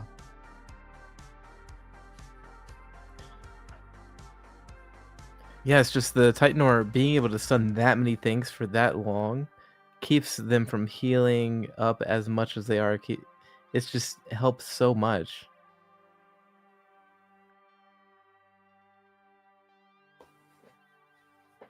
He needs to have something in the opposite corner.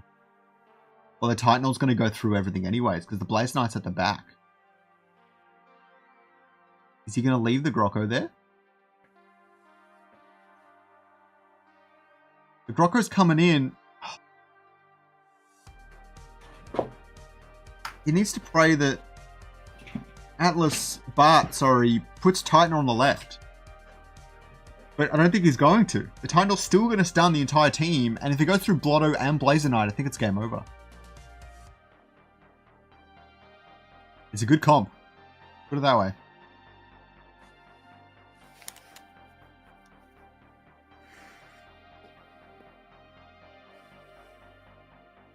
I think he may have trapped his Riley, right?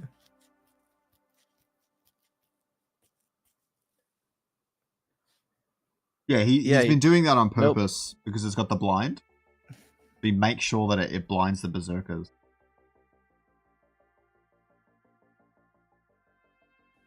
Oh, Ripland's doing good damage now on the Riley. Riley going to cast. Getting the... Oh, no blind. Oh, blind comes out now, a little bit late, but from the Blotto.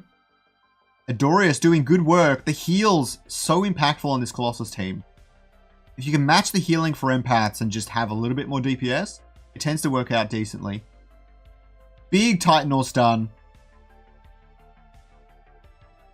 Gonna take out that Grocko. It has thorns. Giving Riplance a little bit of trouble. I just like to point out the damage dealt from Titanor is crazy. Oh, yeah. Oh, my God. Yeah, how is that even possible? Is that just from the Omega? It's got to be, right?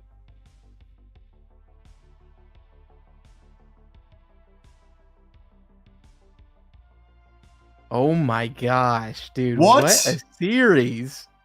Wait, how did he win? He just outlived them.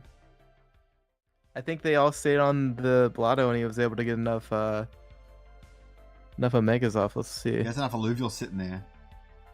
Overload does go through shields.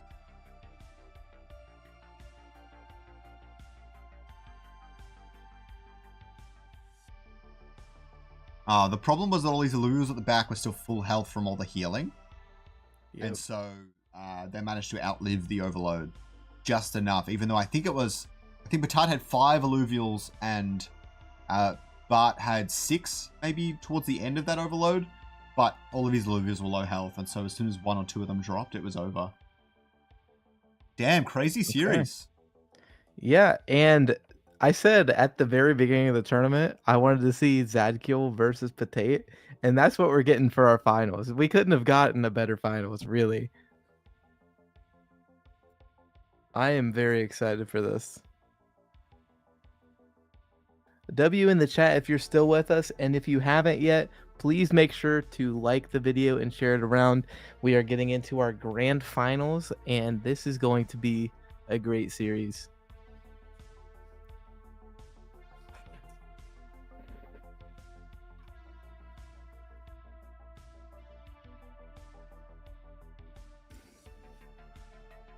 This is actually every single Inferno we've had since we got back has had a hype versus hype finals, right? I'm pretty sure last. When they're 50% of the player base, that's not even that unlikely. I mean, they have a lot of people and they're very arena focused, so it's not very surprising.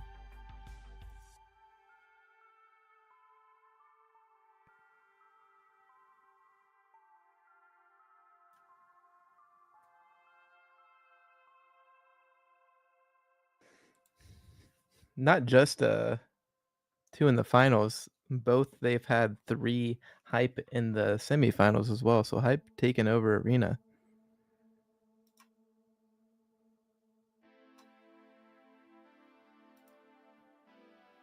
Oh, you said we were going to take a look at the bracket for some reason after that game in between.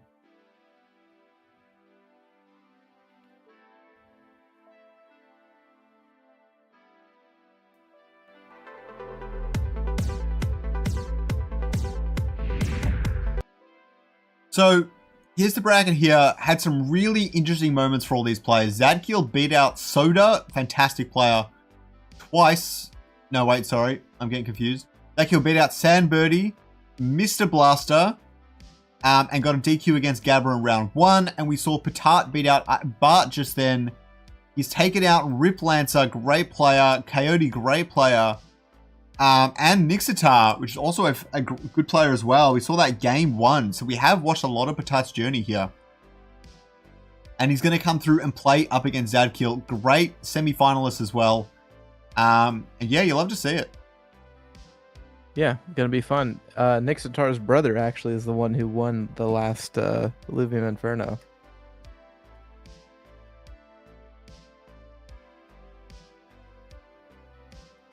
I did not even know he had a brother that played Illuvium, so good for them.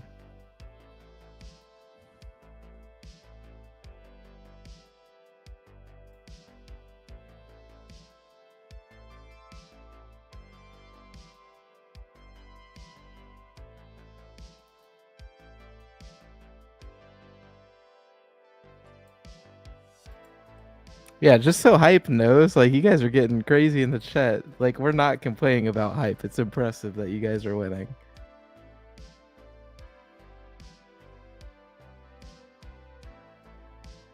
It's a match of Quant's Illuvials versus Soda's Illuvials. Okay, we'll see.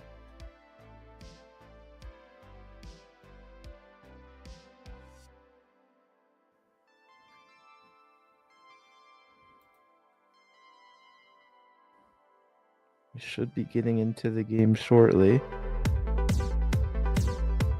Is Zad Kill here?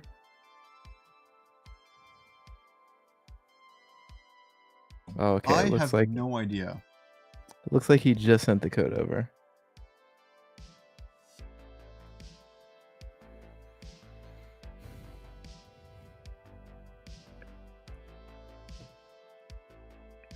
That was such a close match that last series, though. It could have went either way both times. Every single game, it could have went either way.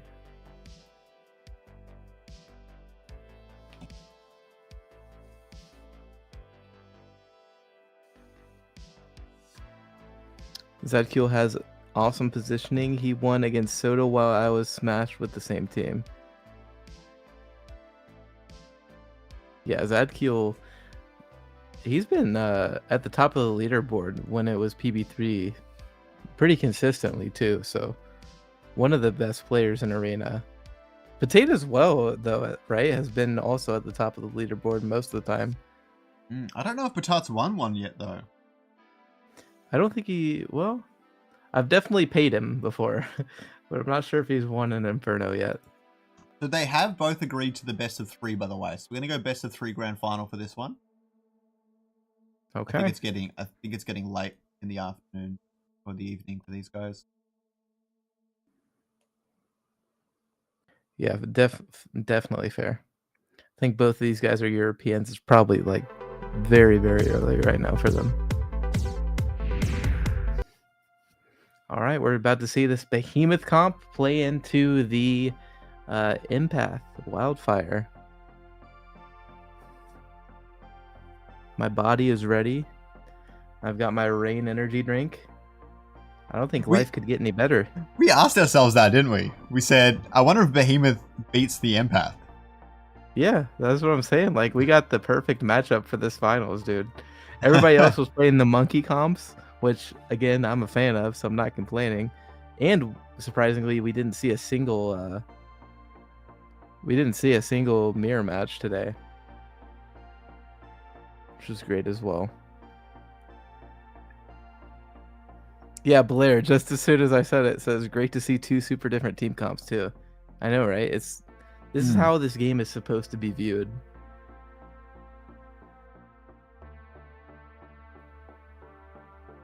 Yeah, I think mirrors are really awkward nowadays, too, because what happens is, if someone gets better augments, I feel like it can really shift a mirror more than anything else.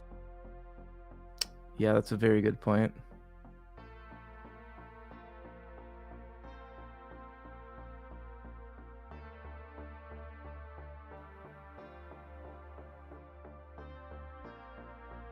Again, we're pretty far away from it, but like that's one of the things that I'm super excited for, the 8-man mode, because nobody's going to go into those with perfect pre-made decks. You're going to have to work with what you get. So that'll be fun. And the IP, the Illuvials, the strategy, all the synergies and everything, there's such strong designs in the Illuvium universe. So having a casual mode like that anyone can jump in and play, and you don't have to have a crazy good team, or you get to try new things out, it's going to really make use of that IP and just bring it to more people, which excites me. Yeah, it reminds me of my friend who used to play TFT. Like, they didn't really know what they were doing, but you don't really have to, right? Sometimes you can just throw, especially if you're playing like a normals or against people who aren't as good, you can kind of just throw stuff on the board or have minimal understanding and do really well, especially when you're not just playing against one other person. Absolutely.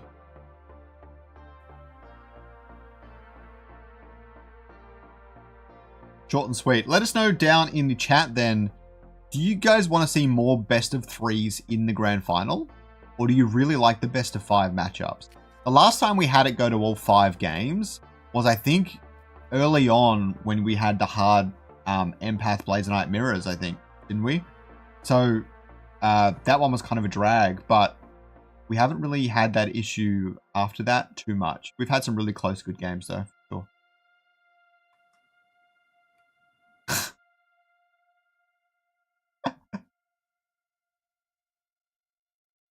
This is crazy feedback report.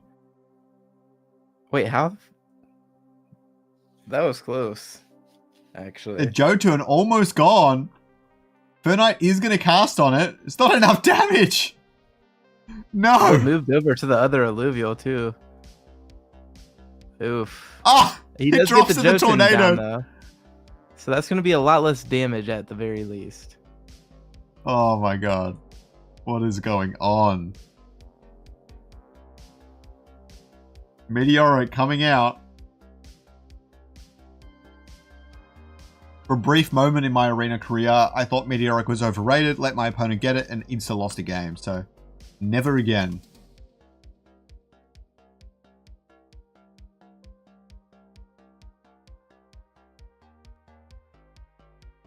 Harbor Knight now gives 30, gives Grit and Resolve as well as Invulnerable for 5 seconds. That's pretty sweet. I think Shady's a little bit further back into the live stream. Do you see that? He says crispy marshmallow outside, gooey on the inside. That's the correct answer, though, to be fair.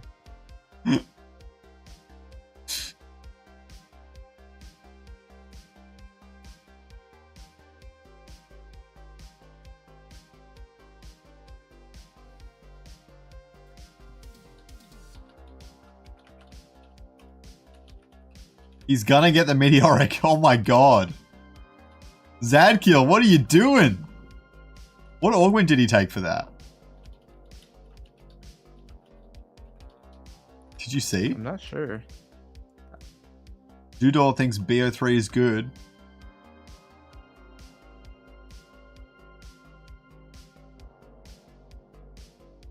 Yeah, I feel like Meteoric would have been so good into an empath team.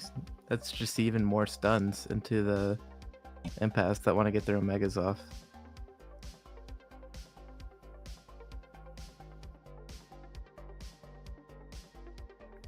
But hey, I haven't played Arena in months, so...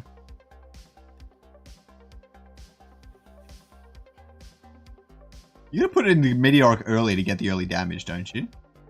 What are you putting? You're putting it on the Lynx, maybe? If you're not putting it on Blazer Knight? That makes sense to me. The other thing is you can put it on the Blotto. Although you might lose some of your meteors, you'll definitely help the survivability of Blotto.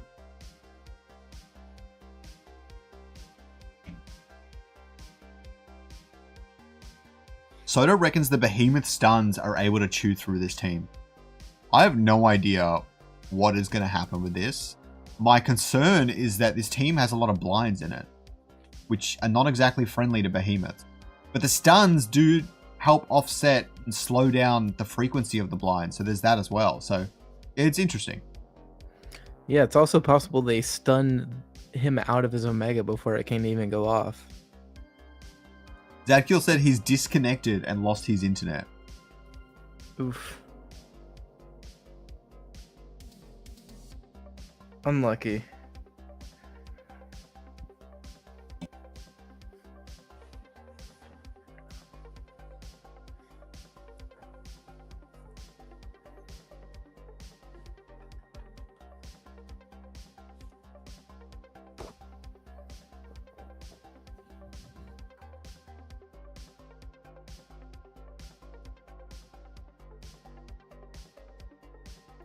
Who do you guys think is going to win this series? Let me know in the chat. I'm really interested to hear your guys' thoughts and why.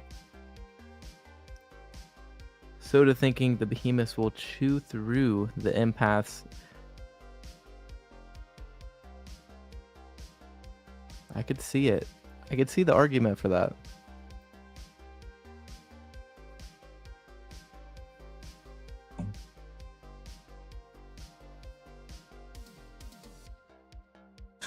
Losing your internet in a grand final is unpleasant. What? Losing your internet in a grand final is unpleasant. Yeah, that's a bit of a tilter, I'll be real.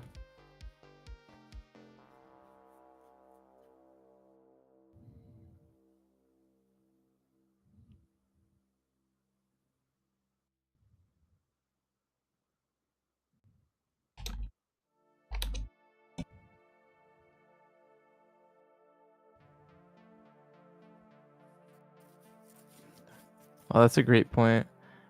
The Seer would be huge for the near instant hyper, but he also has the water on the board. But I guess you get the 2x from the nature. I forget water's not 2x into fire, earth is. Does bug me. Zad Kill lost the evolving points. Unlucky. DC'd and then forfeits because he doesn't think he can come back from here. Understandable. Hype will win 100%. I would bet my life, literally my life, on someone from Hype winning the grand finals this tournament. I know I might sound crazy, but I think they're that good.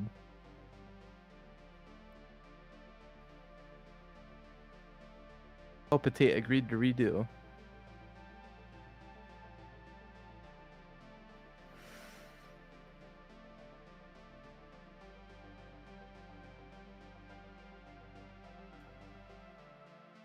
Looks like we're running back game one. Whoops.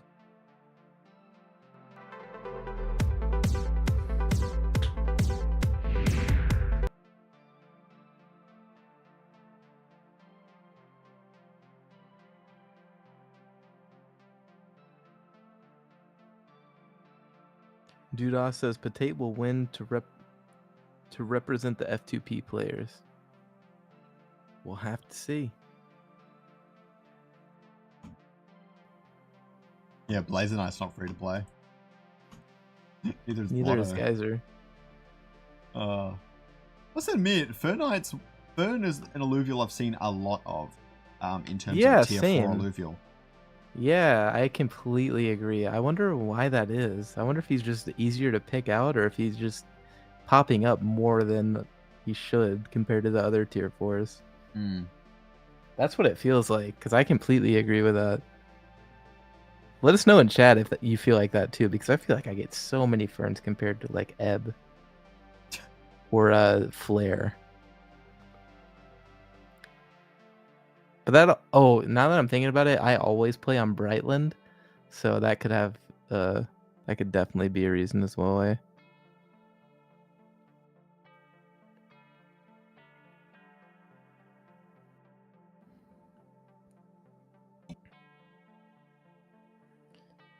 I can't believe Pate decided or agreed to redo with not only 2 ILV on the line, but a lifetime supply of Rain energy drinks.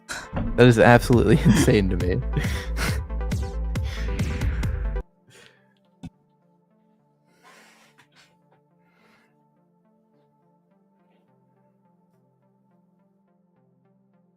Jimbo, tell a joke.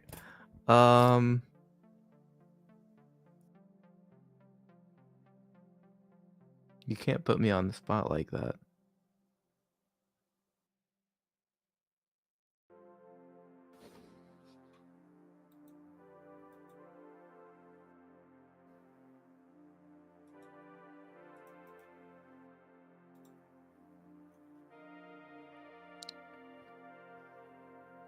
We are not going to see anything different from the previous game. Looks like this first round is just going to be normal. Pate throwing it away. Completely understandable.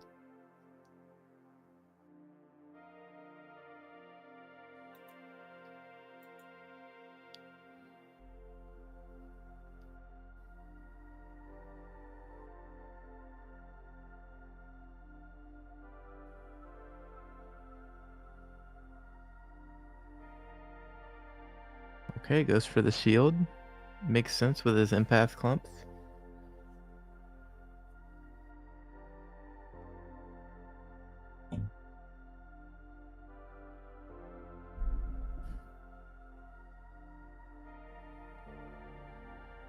Soda said at one point I had 5 Blaze Knights, so yeah, it's pretty common. Okay, that definitely has to be incorrect then.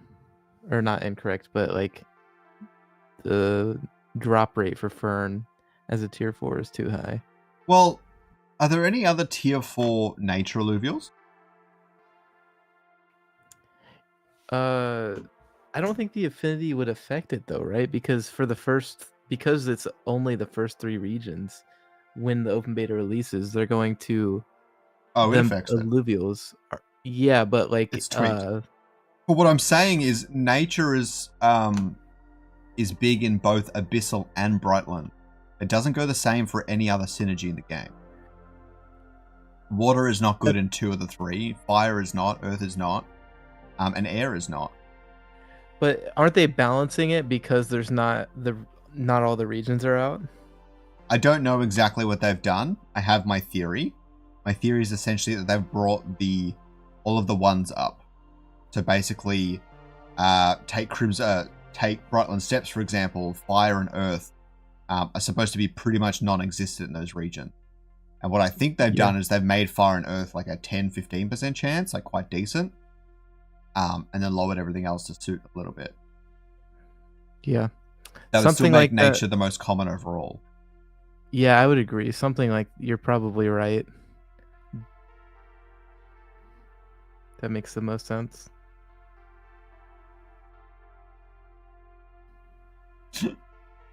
Must have seen the open season sign. I saw that. That was pretty funny. True. Wildfire imprint up for grabs.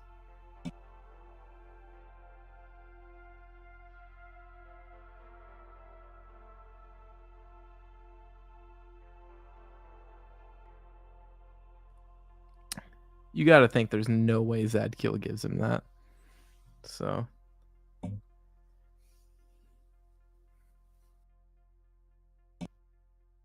If he does, that's got to be just a pretty much game over, right? Because then he goes from... where's it at? Yeah, 225% max energy as an energy damage over duration with 30% Omnivamp to 300% max energy and 50% Omnivamp. Holy shit. What are you talking about? A lot of Omnivamp. If he gets 4 Wildfire on Omega, Wildfire unit set the nearest enemy ablaze for 5 seconds. This blaze has Vamp, deals damage over time and can spread up to 3 times. That Vamp, if he has 4 Wildfire, is 50%. 50% on just the wildfire damage, though, right? It says wildfire unit set the nearest enemy ablaze for 5 seconds. The blaze itself has Vamp. Yep. What happened? Does that mean any of the units attacking him gets the Vamp?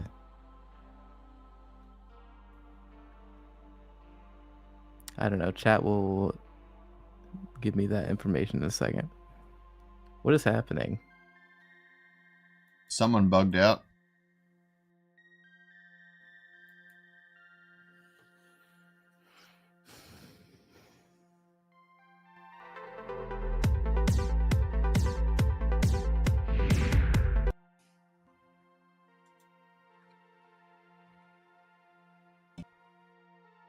Bear with us. He's pulling it up.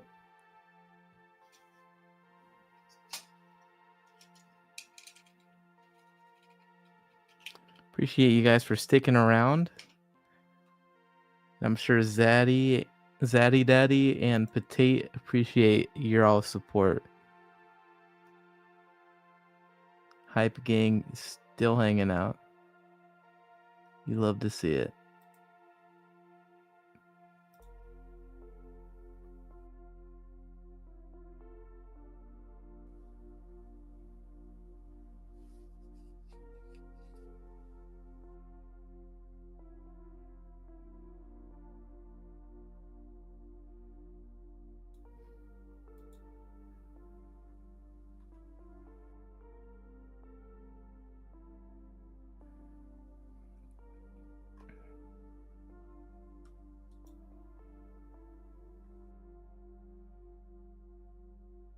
Oh my. Quant says in the chat.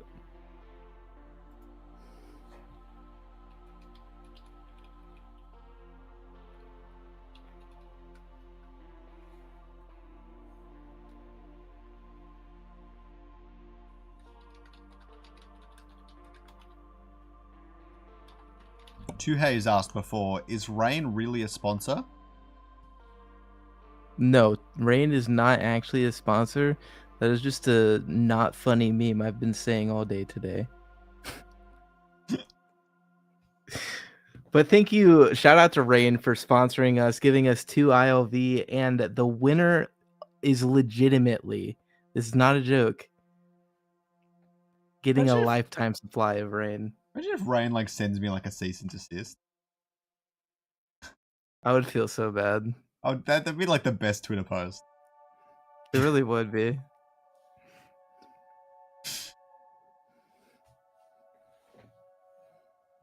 Lucky it isn't a best of 5, Blair says.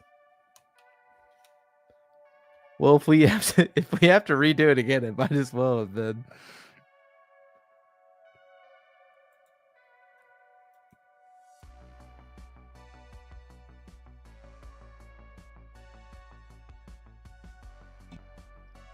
Oof, Quant says it's 4:30 a.m. where he's at, and he has to wake up in 4 hours. Oof.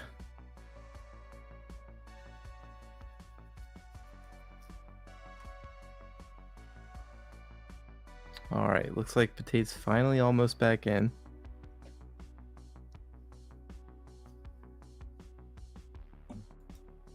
Poor guy. Gives Zad Kill a rematch and then DCs himself.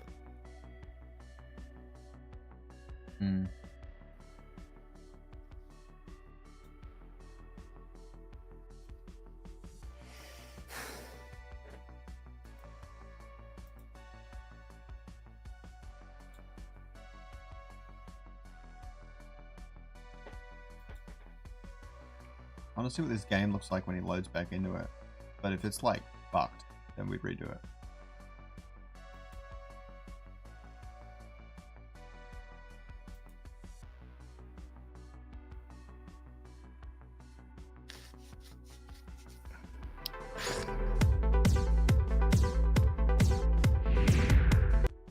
He's lost too many Ascendant tokens.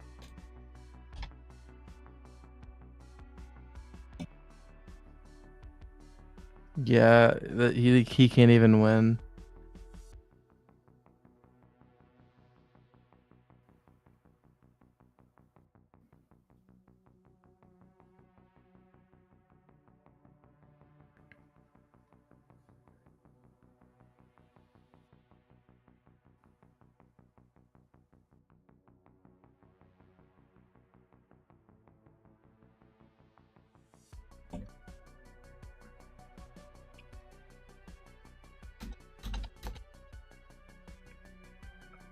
I'm not gonna lie, this board looks pretty sweet here.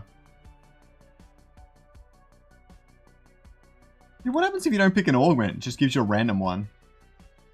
Yeah. Is this round 5? Where did we DC? We DC'd on the legendary phase. We lost 2 phases.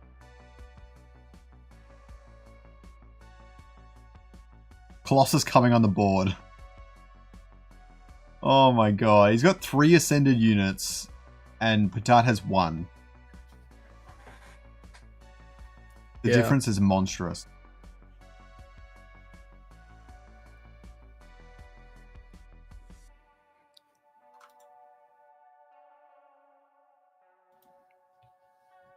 Hey, well, then that Jotun taken ages to kill the Riley.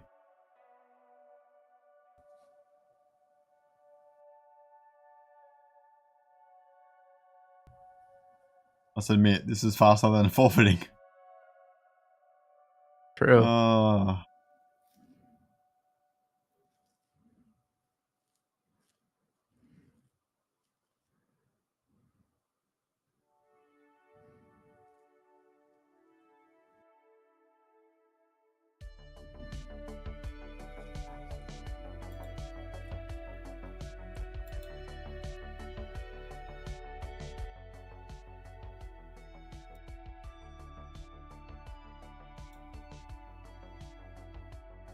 All right, did we need to redo that one, or?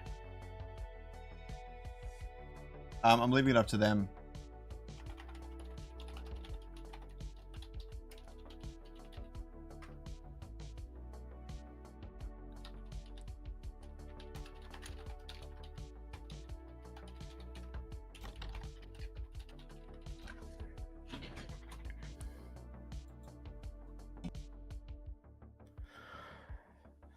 All right, while they are waiting for the last, or while they're waiting for information on if we're just going to redo that first match or not, I do want to say again, thank you guys so much for showing up and supporting your boys and just hanging out with us, and actually just giving us information as well. That was good, and having a good time. I'm trying to like get my energy up, but man, it is draining streaming for this long.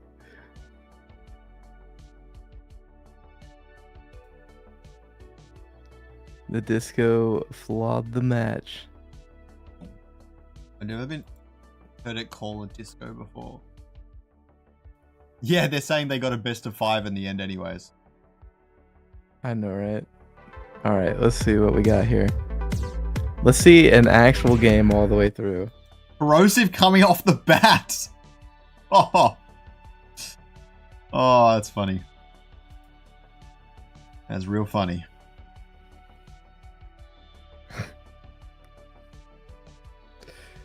So is Ricky Tan. So is Ricky Tan?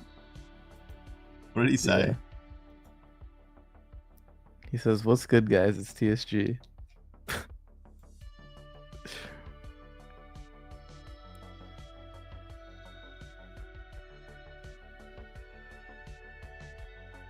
Pure attack damage on the Majol.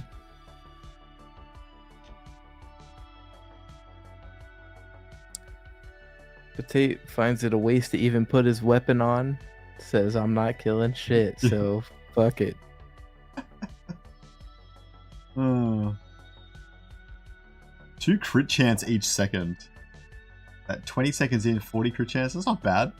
Thumbs up, Ricky. Love it. Love it. 2CAD, thanks for the donation. What does CAD actually stand for? Canadian something dollars. Canadian Authority? No, that doesn't make any sense. I don't know. Or maybe it's just CA for Canada. That's what I thought it was, so... But I didn't want to say that and sound stupid. So I let you do it. Yeah. To be fair, Australia does the same thing. AU for Australia, and then D. Yeah. What's the D stand for? Dollar. Okay. Just making sure. Making sure. Oh, I think it's going to be a good game, though, even though we've had 2 disconnects. Yeah, if we could just, like, get the game all the way through, I would, that would be so much fun, because I want to see this matchup. Currently 1-1 in the series. Jojen's so big. Does so much damage. Especially with that pure damage augment, he's going to be hitting like a truck. Did you just fart? No, that was TSG.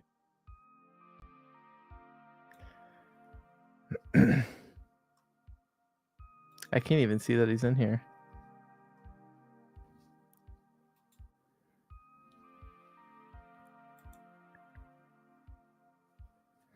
Behemoth imprint. Interesting.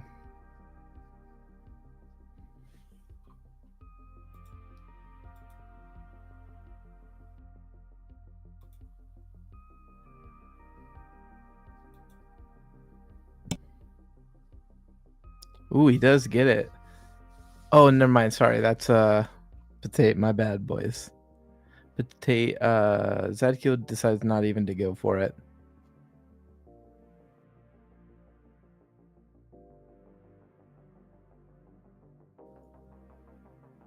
Here comes the heady. Can you not click Illuvials? No, he's fine. There's just like millions and millions of people playing Illuvium right now, and it's messing up with the servers. They'll get it fixed.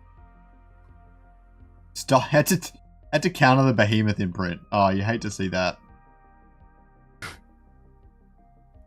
Tuhei has corrected us in chat. He said CA stands for Canadian American dollars, as opposed to just Canadian dollars. No, I reckon he's. I reckon he's messing with us. No way that exists. No, I'm pretty sure he's messing with us too. But let's look.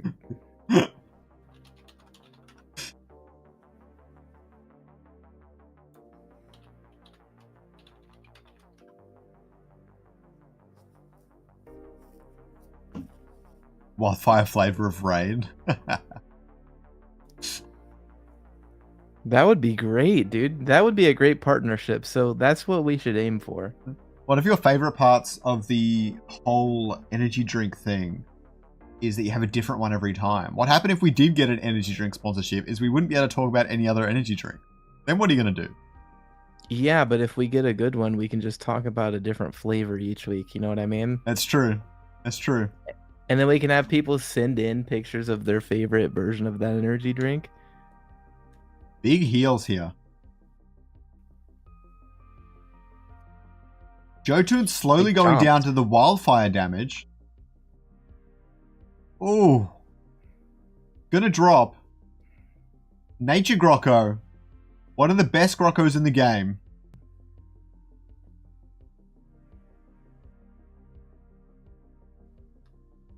But he's gonna drop to Overload. Overload now happening at, I don't know, happens at 45 seconds. Oh, it looks like Zad Kill will take it then.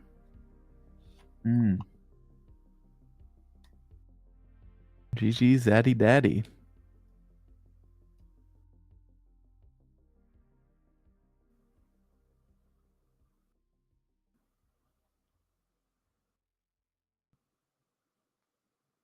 Thinks about getting the Nemesis mark. Decides to take it, but as soon as that twine turns into whatever it's called, that's going to switch over from the Jotun over to that giant sloth. I believe. I'm almost positive.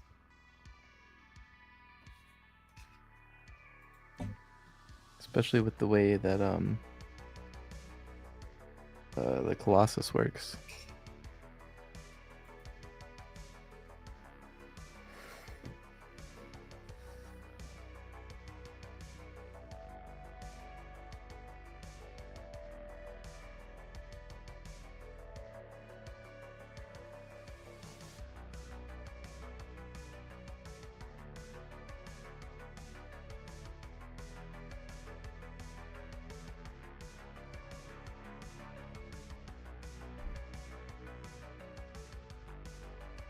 Jotun going on. Oh my god! See how much damage Jotun did to Grocko? I think it crit its Behemoth Strike, but Grocko lasting a decent amount of time. The Link's now taking it on. Gonna get stunned.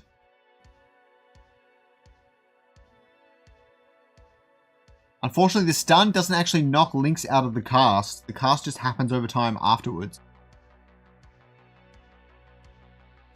Doesn't do enough damage to outpace the healing. With the right augments, I think that could change.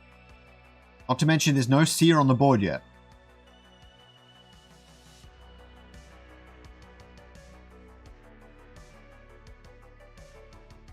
No Seer or Colossus. Those two things could change the game. We'll have to wait and see. That Colossus. We've seen that the empaths, even when the Colossus have a little bit of healing, the empaths cannot break through them. They need to wait out the overload and just heal. And that has worked okay. But then it comes down to who has, if Zad will have enough DPS or not.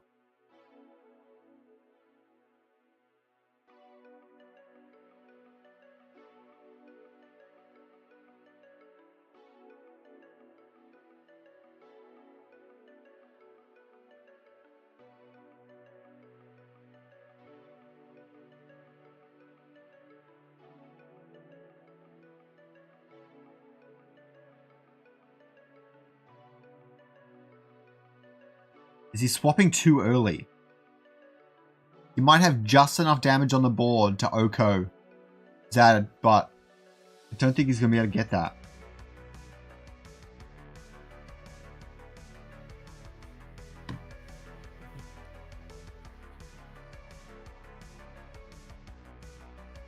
He's clumping them more. And the Nature Grocko might be used as redirection for the inevitable Titanor coming out here. Seer came out last turn, he's one Illuvial away. He probably has 3 Ascension tokens, and so he can go Null and Titanor on this turn.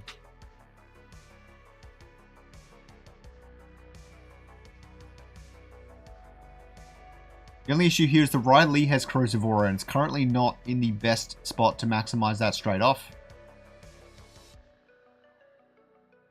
He was right on the Titanor coming out, but that Nature Grocko is going to die too fast. I don't think it's going to matter. Ooh, that's a great stun. Titanor going down a lot faster than I expected. Oh! It drops. He needed that to stun again. Yeah, the stun. He has 3 behemoth on him, so he's just gonna stay stunned. That's crazy. The DPS is so good here. There's going to be a lot of damage coming to Patat.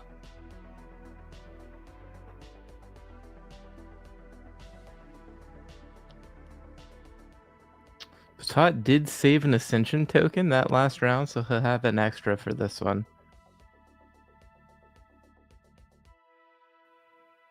The problem is that Gnarl stuns the backline.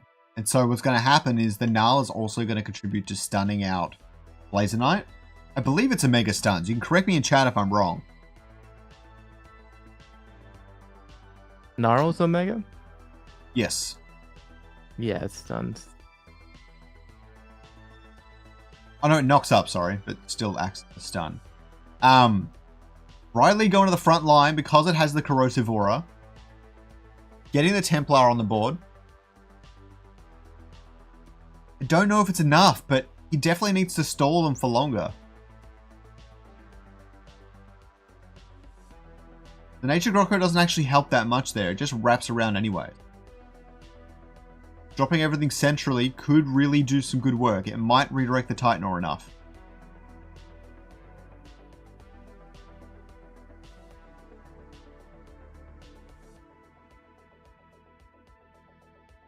Zajak wants to know how you would describe the wildfire flavor of Rain energy drink.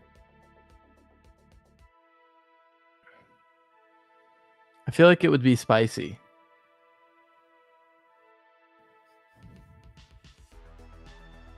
Spicy? I've never had a spicy beverage before. It would either be spicy or like a juice, like a tropical juice. Oh, these stuns are just too much for Blotto to handle.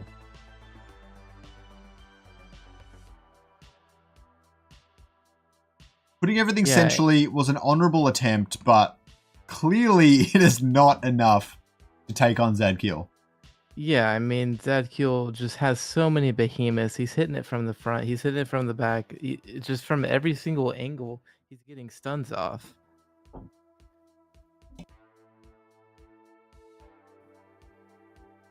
Jotun walking up. Both sides. I mean, yeah, that seemed like the Hail Mary play to me. Absolutely. The way you said it. Can't stop laughing internally. What did I say? You said nothing. What are you talking about? You're right. This will be this next game is gonna be fun to see.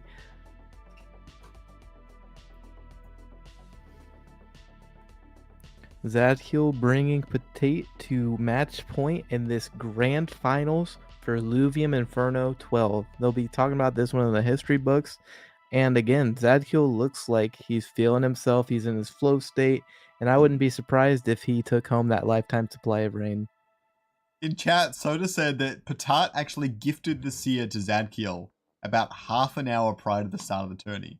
So he's regretting that now. Whoops.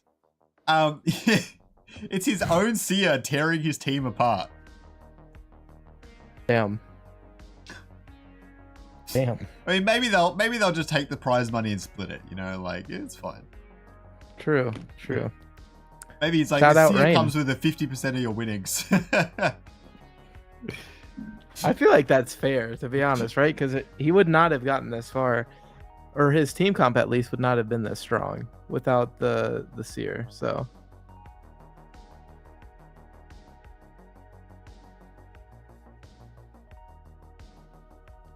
GG, thanks for hosting. I think he's just gonna end. I think he's just forfeiting the second game. Okay, just doesn't think he can win. All right. So it looks like we have rounded it off. Patat forfeiting the second game, giving Zad Kill the win. He doesn't believe he can win it out with the Empath team, which is fine. That's the only team he brought with him. But I can't wait to see him in future Infernos as well, you know? And I think he's going to come even harder. And he's going to have other teams prepared. Something that can beat the Behemoths. But those Behemoths are just really strong. They're also the same guild, so you can respect the camaraderie here. I think we can all see the outcome, but yeah. Yeah, Batat's going to come harder, longer, and faster next time. It's just going to be really fun to watch. And shout out to Zaddy Daddy for, you know, taking it to him. That double Behemoth team was really, really fun to watch, and it just absolutely destroyed. So, yeah, shout out to the Hype Boys again, having 3 people in the top 4 again. So, Hype is taking over Arena, and Wildfire is putting on the best damn tournaments in the land. Damn straight, better believe it. All right, thanks everyone for hanging out in the stream. I hope you guys enjoyed all the matches we saw today. It was a big day. It was a big day for Wildfire. It was a big day for Inferno, and PB4 is only just starting to heat up. Next week, we might even have even more players that have prepared their teams and are ready to take on one of the most fierce competitions in all of Web3 gaming. Have a good game.